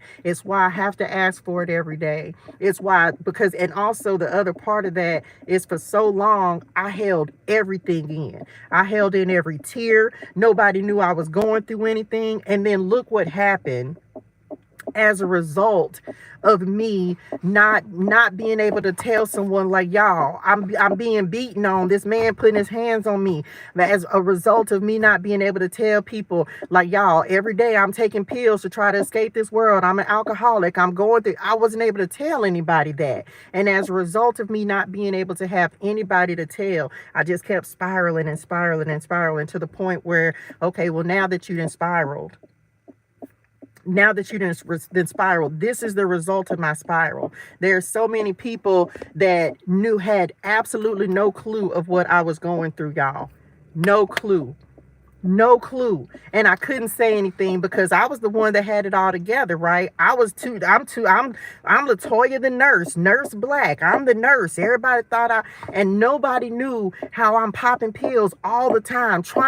All I'm trying to do is escape. They had no idea how many antipsychotics and antidepressants I was on, and how much I was like buying pills and wasting. Like, people had no idea what I was going through, y'all. And I couldn't say anything because I was so embarrassed. And so what happened as a result of that? Then I lose everything. And now these same people who still don't know anything, now she fell off. No clue that while I was in your face, man, I fell off then, and people didn't even know it. So There were so many times that I couldn't cry in front of anybody because everybody felt like I just had to be strong all the time. It's why I'm not afraid to cry. It's why I'm not afraid to get in front of the Lord and be like, Lord, help. Lord, help me. I don't know what to do and I don't have any more strength. This has been the hardest thing I've ever been through in my life. And so when I saw that message yesterday from Tab, I was just like, Lord, she just be speaking to my soul, Lord. She knew in that moment, and I've been crying for days, y'all. And in that moment, I just and you don't even know her personally, but in that moment, she saw me, and she saw every person who saw that video. She saw me. And she don't even know she saw me, but she saw me. And I was just like, man, so because some people don't understand you be going through stuff, and some of us don't have a support system. Some of us don't have anybody to just see us, to see everything that we're going through. Everything that it's taking for us to just keep getting up and just making it one more day. And in that moment yesterday, she saw me, and I said, okay, Lord. And so, again, you have to find good teachers to follow. It's what the Lord told me yesterday. So it's things like that the Lord will do in your time of need, where he will send his messengers, his angels, his earth angels like Tab, to speak that word of encouragement to us, even to those of us who are here to be a messenger to others. It hit different for everybody, but everybody felt it in their spirituals, because most of us have had to be that person where you suffer in silence, but you got to lift everybody else up. If you fall apart, then what everybody else gonna do? Don't nobody be knowing what you going through. Don't know, like, and the reason I say this, like, didn't nobody know for 3 days that I didn't have nothing to eat, that I was trying to piece a meal together. I'm gonna thank Jared right here, because if it wasn't for Jared the other day, I wouldn't have eaten, because he had given me a gift card that I had for at least a month. I know he gave me this gift card a month ago, and it's just been sitting, and I didn't have gas, and I didn't have food, and I didn't have nothing. And I just was like, Lord, what I'm gonna do? And if it wasn't for him and it's a gift he gave me, I was just like, oh my gosh, that's how I'm gonna eat. It's stuff like that where people really don't understand what this fire is about, what it takes in order to get up every day, what it takes every day to be like, okay, Lord, you praying and begging for a blessing. And I'm using myself as an example, but we all have our fire, y'all. I'm just here to witness for the Lord and be like, but look at God, right? In that moment when I had no way out, I sat and I was like, Lord, what to do? And he said, this is what you do. And he was like, remember this? I said, okay. I was like, oh, okay. And that lasted me for 2 days. Right. So it's stuff that when that message came through from Tab yesterday, I was like, Lord, she in my car. I was like, where's she at, Lord? She here. Because I felt seen in that moment. Because unbeknownst to her or anybody else, I had been suffering for the last week, just like, okay, Lord, you got to come through, or Lord, what's happening? Lord, I don't know. Lord, Sandy said something. She commented on the video the other day, and y'all just don't even be understanding. Like, I see a lot of times when I go through and try to look at the comments, Sandy said something, and I was literally, I want to say I was sitting here and I was doing Bible study, and she was like, I'm so grateful for isolation and self-sufficiency. And in that moment, I sat there and I was just like, man, people don't even know. Because when she said that, once again, it hit me in my spirituals, because people just don't understand how much of a desire it is for me to be able to take care of myself. And it's wrestling with the Lord, right? Because the Lord is requiring me to surrender, but all I want to do is take care of myself, and me having to sit here and suffer and just be like, and just wait on the Lord.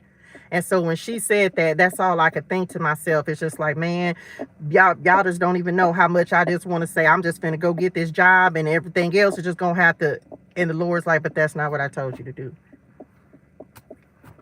self-sufficiency, right? Not depending on other people to do anything for me. I'm so used to taking care of myself, but this battle is allowing the Lord to take care of me and not always resorting to what I can do for myself. It's surrender, and he's requiring me to do it every single day. So, and in that surrender, there's suffering. So this is why he's like, listen, if he's telling you to get your heart right, get your heart right. If he's telling you to change some things, you got to look at yourself and ask the Lord, like, what sins am I committing, Lord? And for me, it's this constant battle of trying to go before him, of trying to do it my way instead of his way, not being faithful, not just allowing. And then it leads to doubt. Okay, well, maybe he's not going to do it. And so then he has to pull me right back in and be like, get back in alignment. If I said that I'm going to take care of you, then I'm going to take care of you. If I said I got you, I got you. And so here we are with this message of repent. How you need to get your heart right. How you need to get your heart right. How do you need to, and this is, Lord, I'm sorry. Forgive me, Lord. Forgive me. This is me. Lord, please forgive me. I come to this mountain. I look at this mountain and I'm like, Lord, what do I need to lay down at your feet? What did I do wrong, Lord? Like how? And he shows me every time, but not believing in what he told me. And child, listen, telling you, I had Matthew 6:33 just the other day, this week. Matter of fact, I had on the 24th of February, I had Matthew 6:33. So anyway, so it's him always providing, and all of that to say that in that moment of need, he spoke to me through Tab, as he spoke to so many of us, and it was what I needed in that moment. Amen. I was praying for the next step that day. My current place of employment has provided, but at a cost. The prayer is to become more self-sufficient. Man, listen, y'all have no idea. I will say this. I don't think that for y'all who be over here with me all the time, it's simply your push to go ahead and do what God has already told you to do. There's no way, and I will say this, Sandy, there's no way. Everything's going to cost something. Man, this is such a good message. Everything's going to cost something.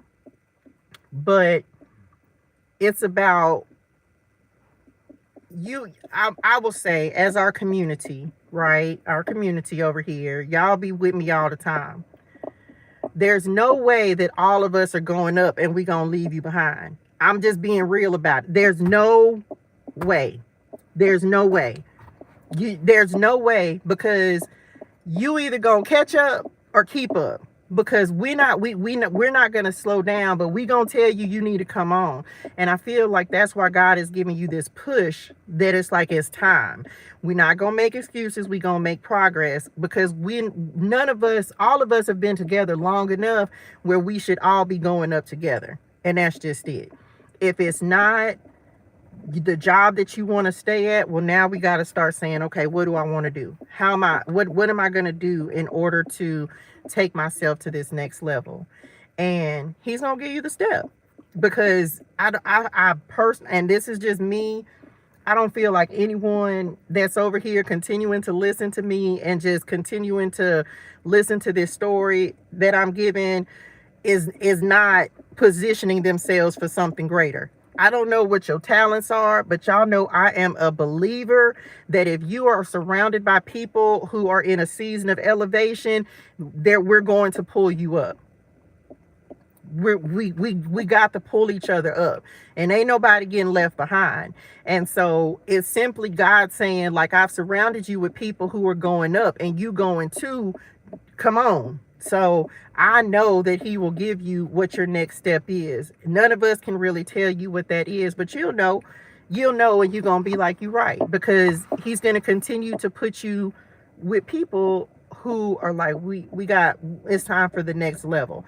We've been at comfortable too long. And that be my prayer, like, okay, Lord, I've been in this too long. But he gave me my understanding. I right now I have an assignment, y'all. Like, school is full time. Like, I'm in school full time. And I started to tell the Lord, I was like, because the first thing I said was, I'm gonna go get a job. And the Lord say, you ain't gonna have time to do the work. He was like, I gave you a schedule that permits you to do what I already had you to do, plus what I'm getting ready to give you to do, and you need to work that schedule. So for all of us, the reason you're also feeling that push is because he's getting ready to give you something else to do. And that doesn't mean quitting your job unless that's what the Lord tells you to do. It simply means that he's ready to give you more work. But we have to be willing to receive that extra work, but it's going to cost something. It's going to cost something. It may cost you more time. I think the other day I talked to Jared, when I was talking, me and Jared was talking, it was just like, oh, you might have to get up a little bit earlier and pray. You might need to get up a little earlier and journal. My Bible study is in the morning. Then I got to do everything else in the evening. But it doesn't stop me from having to do schoolwork. It doesn't stop me from having to do any of the things that he's given me to do. Like, it just doesn't. He's trying to add more to us, but it's going to cost you something. It's just about being willing to pay the cost. And I got that in my notes somewhere over here. It's about, are you willing to pay the cost? And we are. Drop it in the chat. I am, because I'm not going to stay stuck where I'm at. I want to lose weight. So guess what? I had to get up and go to the gym today, tired, my booty sore. I said it wrong, but I meant what I said. Glutes hurt. But I want to lose these. I'm down to 215, child. I got to get to 200. I got to get to 200. So no excuses. I did not want to go to the gym today, and I got up and I was just like, you know what? I got to do it. So it's going to cost something. What is it? And which part? Let me talk about this as well. Small sacrifices. So there's something that, which part of this do I use? Some of you, the Lord is getting ready to maybe change your exercise habits, change your diet. And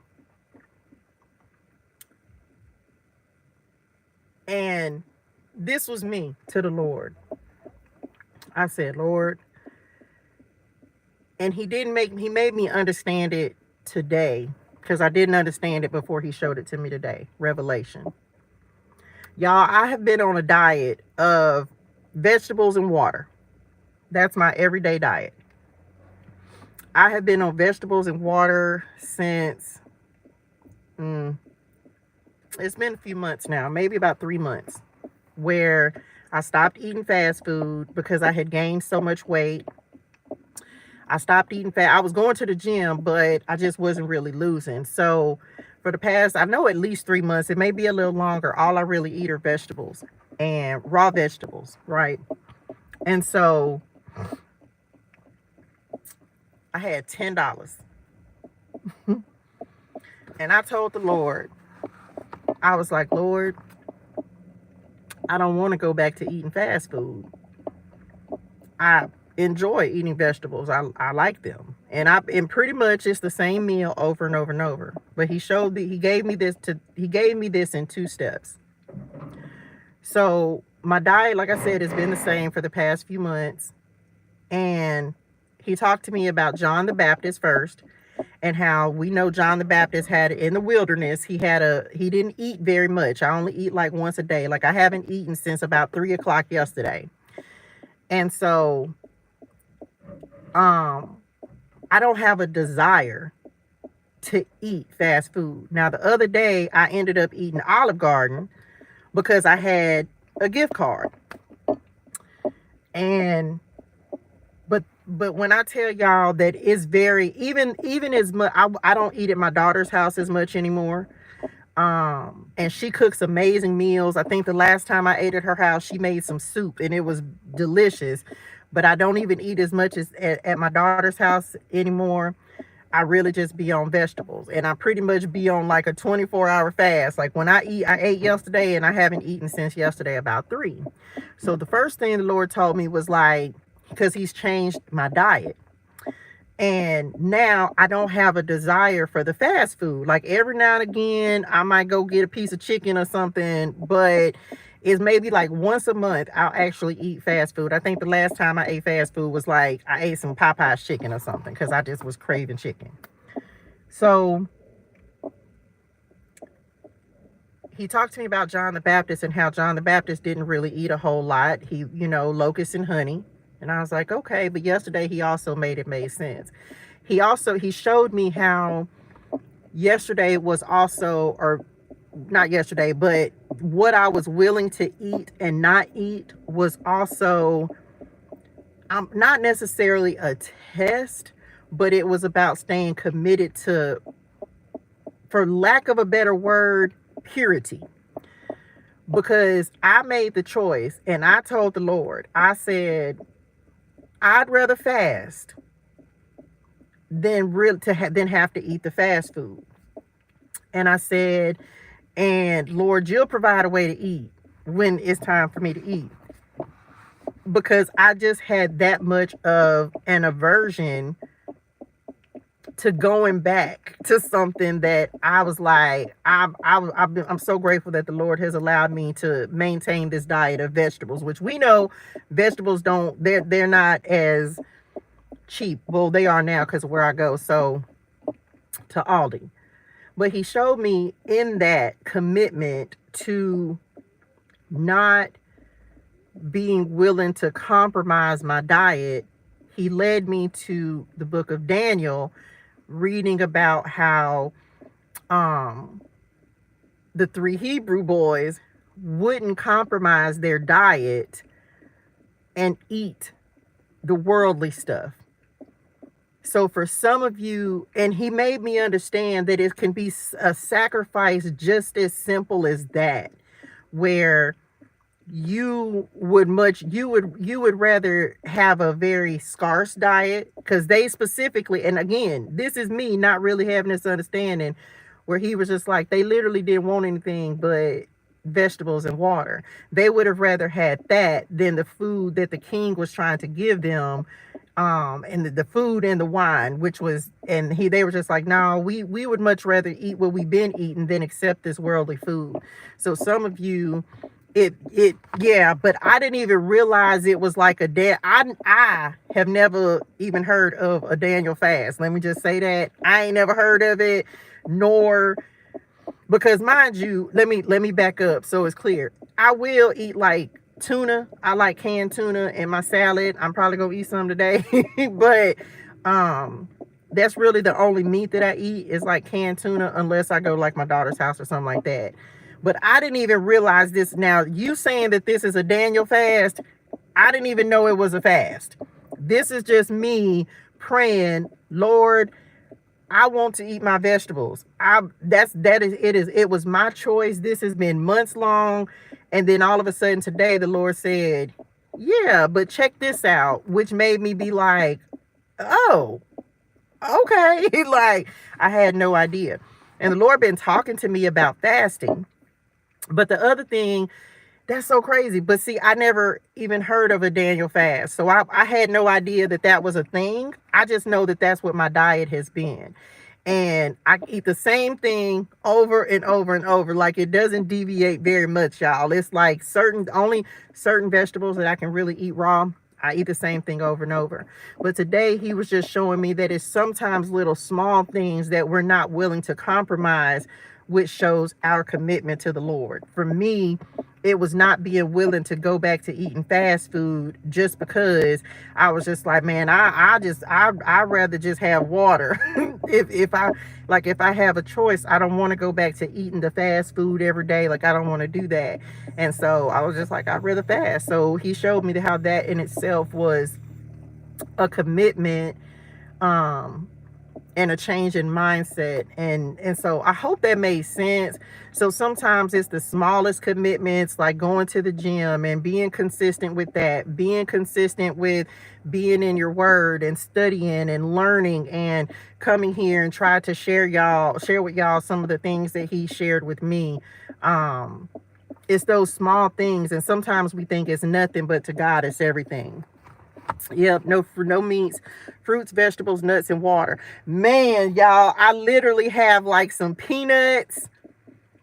Um, and I have like some little trail mix. I'm not a huge fan of almonds. I have some like little trail mix, and my daughter gave me some peanuts and yeah, water. I do have tuna on occasion, so I hadn't, I guess to that degree, I hadn't really been adhering to it, but I know some people do it for like 10 days, like Daniel. I know that some child, it's been months for me. It's been months. Like that's like my normal diet. I told the Lord just today, I say, Lord, I'd be so grateful when I'm able to cook some vegetables, because I've always loved vegetables, but I made a choice, and I was like, I'm not gonna go back to it. I started to lose a little bit of weight. I feel better. My knees feel better. My knee feels better. So just feeling better about stuff. And I'm just like, I don't want to go back to it. And so, I stuck to it, and that's it. So I'm sticking to it. So again, it's the little things, and sometimes, and that kind of is leading me back to how we be feeling like God is mad at us. And it's like little things, like the Lord will show you this, like you're more committed than sometimes you give yourself credit for. Sometimes we think we're not doing enough for the Lord, and sometimes there are things that we're doing that we don't even know that the Lord is actually seeing. This the last thing I'm gonna talk about, then I'm finna get ready to go, y'all. Yesterday, day before yesterday, and Sandy, this comes back to you again as well. This was on the 28th.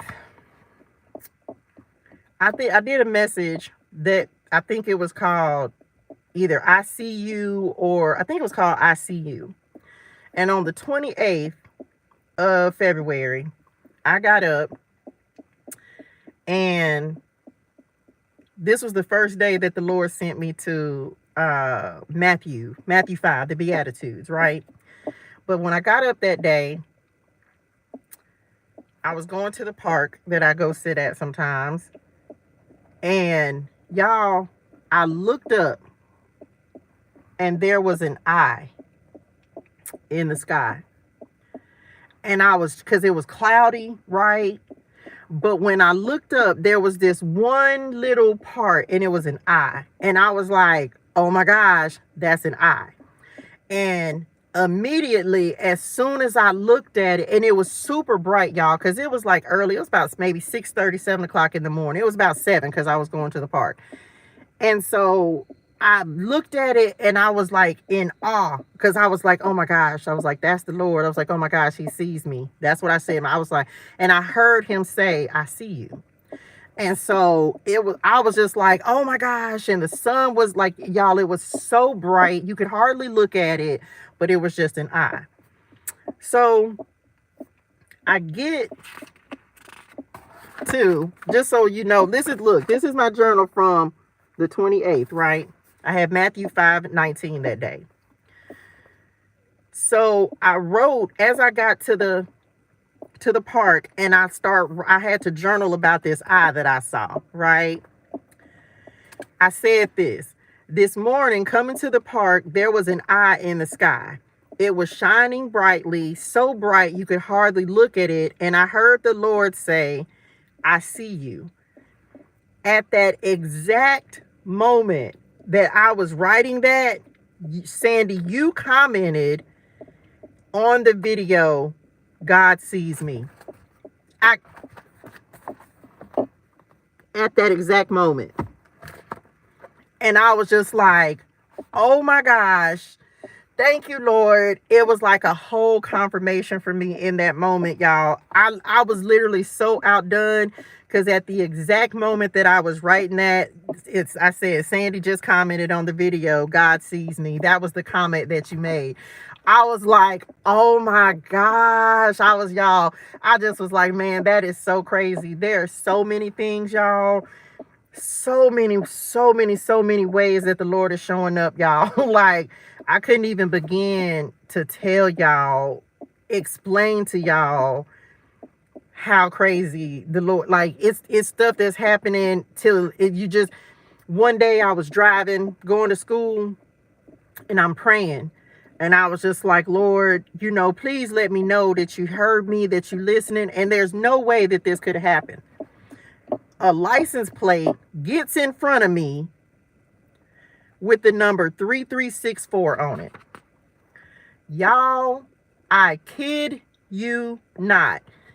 The whole time I'm in behind this truck, I was like, not 3364. I'm like, okay, Lord. I was like, okay. So I go into school. Fast forward to the next day. I happen to get on TikTok. And when I'm trying to load a video, like, the video will start playing. A video shows up on TikTok that had 3364 likes. I can't make it up. I journaled it, of course. It's in here somewhere. But it's a lot. Like, y'all, it's a lot. And I think that particular day I was like, Lord, am I tripping? Like, is this what you said? Like, are you sure? And me questioning the Lord, and he was just like, yeah, I said what I said. Matter of fact, this was on the 27th, so this was the day before. And tell y'all something else. The Lord had me go watch The Matrix. The Matrix. On this same day. So I get the number 3364. I get to school. I go to look it up. And the number 3364 means to awake. To awaken. And then that same day, I ended up going to, like, I had watched, I had this desire, y'all, this urge. I was like, I got to watch The Matrix. And it's the one way I found some kind of way I ended up being able to watch it for the free. And so, then that particular day, I had to study about Mark 3:11. So, yeah, it's a lot. It is, y'all. It's a lot. It's a lot. It's just a lot. It is. So I just try to write stuff down, and I try to share what the Lord gives me to share, and hopefully, and just pray that it helps somebody. He is definitely a revealer of secrets, and I feel like he's just showing many of us what this assignment is going to include. So anyway, trust the process and trust that he knows exactly what he's doing. So anyway, that's it. That's all I got, y'all. That's all I got. I'm gonna try to eat some before the sun goes down so I can get ready for school. But yes, it is a lot. I am so grateful for it. I still he just be blowing my mind. Stuff that be happening, and sometimes it doesn't even seem real, right? The stuff that the Lord will do. Sometimes it's just if you would think people would probably think you crazy if you did. I don't know, if you depend on who you tell, they think you crazy, right?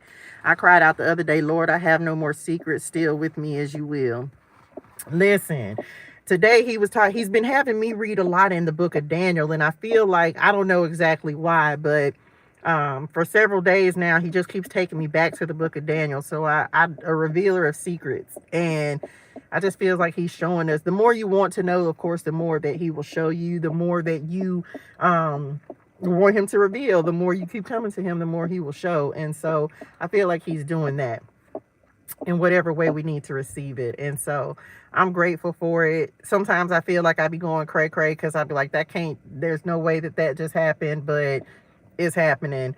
But it's him just revealing what we need to know, giving us the confirmations, and just letting us know, like, you're not crazy, you're just tapped in. That's it, you're just tapped in. So I told the Lord yesterday, he just blew my mind with a bunch of stuff. Yeah, every day. Every day. I can't seem to get enough of the Bible. I have a true thirst for it. Hence us maybe doing one chapter at a time. I'm going to see how I feel about that, because it's a lot that I try to study before I read each chapter or before I give the message right now. And I don't want to overwhelm myself to the point, and I know that's going to take us a long time to get through the Bible, y'all, because we're just in the book of Jeremiah. Because that's what I told the Lord. I was just like, Lord, if I do one chapter at a time, it's going to take us forever to get through the book of Jeremiah. I mean, to get through the Bible. And he told me, he said, well, what other assignment do you have? I was like, you right. You was right, Lord. You was right. He was like, why are you trying to rush through something that it's still going to be your assignment? And I was like, because he was like, if you do what I'm telling you to do, I'll still be studying 2 chapters at a time. I'll be studying, because it's almost like I have a personal chapter to study, and then I have the study that I have to do to make sure that I know what we're doing for the message. And I was like, you was right, Lord. Like, so for those of you who tap in for the message, I'm not going to stop doing the message. So he was like, so why are you trying to rush through the word? And I had to just receive that, because he had put a little check me in my spiritual. So just FYI, y'all, we're probably going to drop down to one chapter, at least for now. I have recalled in my dreams abuse that I blocked from memory. Child, listen, you might need to go read Daniel. Maybe that's your message, because Daniel is he's the second person that was really interpreting the dreams, him and Joseph. So maybe you need to go read Daniel, child. I don't know. Y'all know dreams are not really my thing as of right now. I don't feel like that's one of my gifts. But I don't know. But he had me go read Daniel too. So maybe that's something you need to go read. Okay. Child, he did. He had checked me real good too. And he was just like, what you got to read? He was like, what rush you in? Because I was like, Daddy, we in Jeremiah. Like, we still got so much to go. And he was like, how are you going to be a teacher of the word if you don't understand it yourself? Like, he checked me good. He did. He checked me good. And he was like, and you ain't really got no other assignment to do but to give the message, because that's what your assignment is. And I said, you're right, Lord. And so, yeah. So just FYI. I was like, y'all, I couldn't do nothing. I was just like,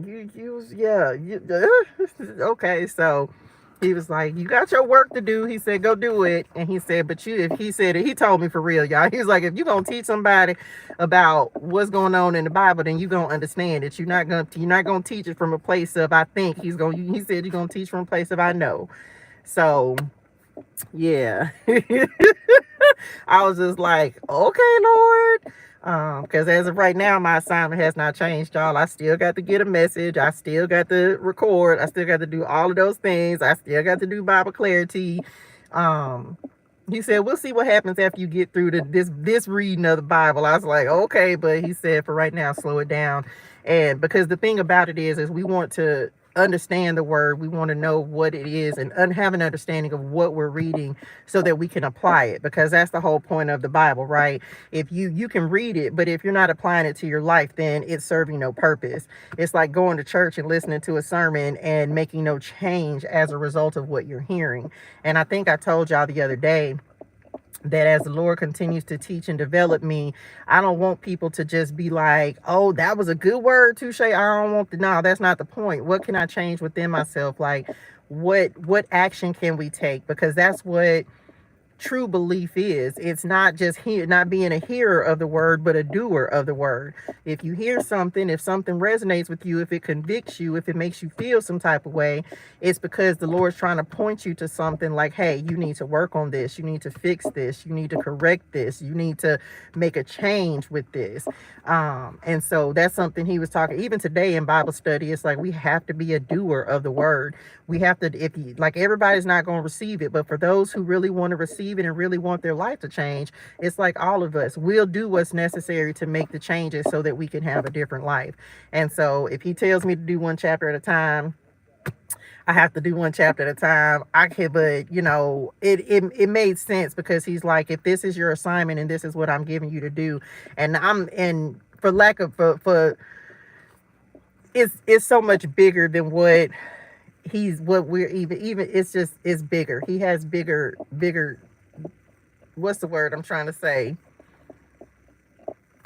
It's me understanding that this is bigger than just what I even feel like it's doing now. So he's like, in order for to be prepared for what I'm preparing you for, you got to be prepared. So anyway, he's checking me too. I have to laugh. That's all you can do is just laugh and be like, man, Lord, you was right. You was right. And yeah, yeah. I will tell y'all this probably, and this is a long time coming because I'm not at this point where I can do it, where I can really do it yet. I will be getting back to the point where y'all know I was going live every day, but that's probably not going to be until after I get done with school. At least for now. So maybe in the summertime I might be able to do like the actual lives, but for right now I'm going to stick with just doing the recorded videos. I have certain days a week I record and then going live this one day, but hopefully we'll get back to the point of where I'm doing the live every day. But right now it's just a little easier for me to record the videos, but just know that's coming back, and we're still going to be doing Bible Clarity first. It's still going to be the same setup. It's just going to be more live than it is now. So school is different. So me having to just make sure that I'm getting everything done. He checked me a little bit about that today and procrastination. I'm having to really find a balance, y'all, because I get lost in the Bible. I really do. Like, I can be in here for hours and hours and hours. And I found myself just today telling the Lord that I had to change it up.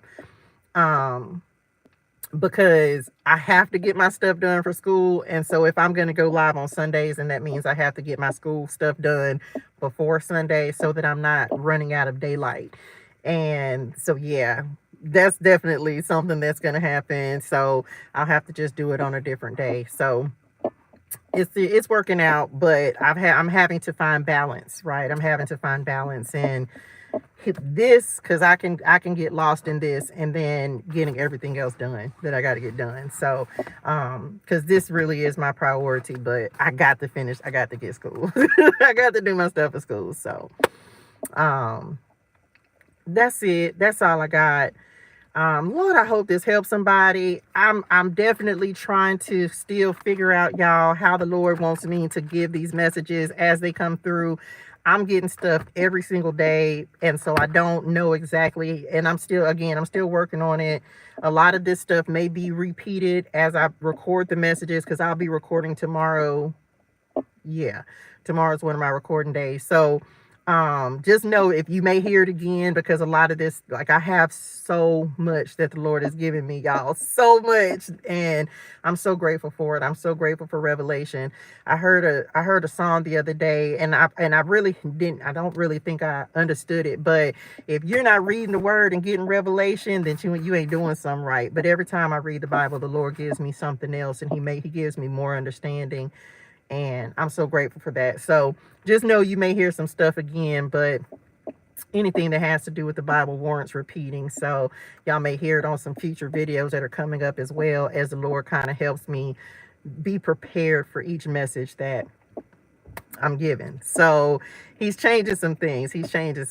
So y'all, just thank y'all so much for your support. Thank y'all for rocking with me on this journey. Thank y'all for allowing me to have a place to express myself and just kind of share some things. I would never claim to know anything. I feel like I don't know nothing. But just talk to y'all about some things that the Lord shares with me. And I hope it's a blessing to y'all. I hope that it encourages you and uplifts you and empowers you in some way. And also, I hope it is an invitation to be like, well, if she getting some stuff from this Bible, maybe I can get some stuff from it. Because it's simply an invitation to a closer relationship with God. That's all I'm here to do, is just try to say, hey, I ain't nobody, but he's everything. So that's it. That's all I got. Thank you so much, Jared, again, for the blessing. I am beyond grateful. May it be multiplied and sent back to you. Thank y'all for tapping in. I'm so grateful. Thank y'all for the likes, the shares, the comments, the subscribes. It's some more stuff coming up, y'all. I think we may be revisiting something coming up in the future. So more to come on that. It's a lot, y'all. It's a lot that's happening, but just stay tuned as the Lord continues to unfold things and develop things. And I just want to say again, I love this Bible. If y'all don't have a Bible, if you want your Bible, get you an Amplified Bible. Y'all know I got 4 Bibles, but right now this one, I'm rocking with it. So that's all I got. I will see y'all on Sunday live, but of course I will be releasing a video tomorrow. So make sure y'all tapping in for the message. I won't be with y'all on the comments. Oh, side note, I'm not doing, thank you, Lord, I forgot. I'm not doing a live. Okay. I'm not doing a live for the message anymore. It really is. This is probably my favorite one so far. It really is, y'all. This is dope. I'm grateful for this one, and I got this on Amazon. So far, this is by far, my other one's still right here, but this is the best one so far. I'm not doing a live. Y'all know I was released. The only reason that I would do them as a live was because I could time them. But last week, the Lord was like, just release it as a video. So I'm not actually scheduling them as a live. So you can just watch the video. I forgot to mention that. But that started the other day because when I'm up, I can just post the video and keep it moving for the day. One of the things the Lord has told me, I'm not focused on the numbers. I'm not focused on metrics. I'm just focused on the word, getting out to as many people as possible. So make sure y'all like the video, share it. If you don't mind. So I'm not posting them. I'm not scheduling it anymore. I'm actually just releasing it as a video. So, make sure y'all like the video. I think I said that, and that's it. So just FYI, if y'all didn't know that already, I'm not doing those as a live. I'm just releasing them in the mornings, Monday through Friday. That's it. Lord, I hope this helps somebody.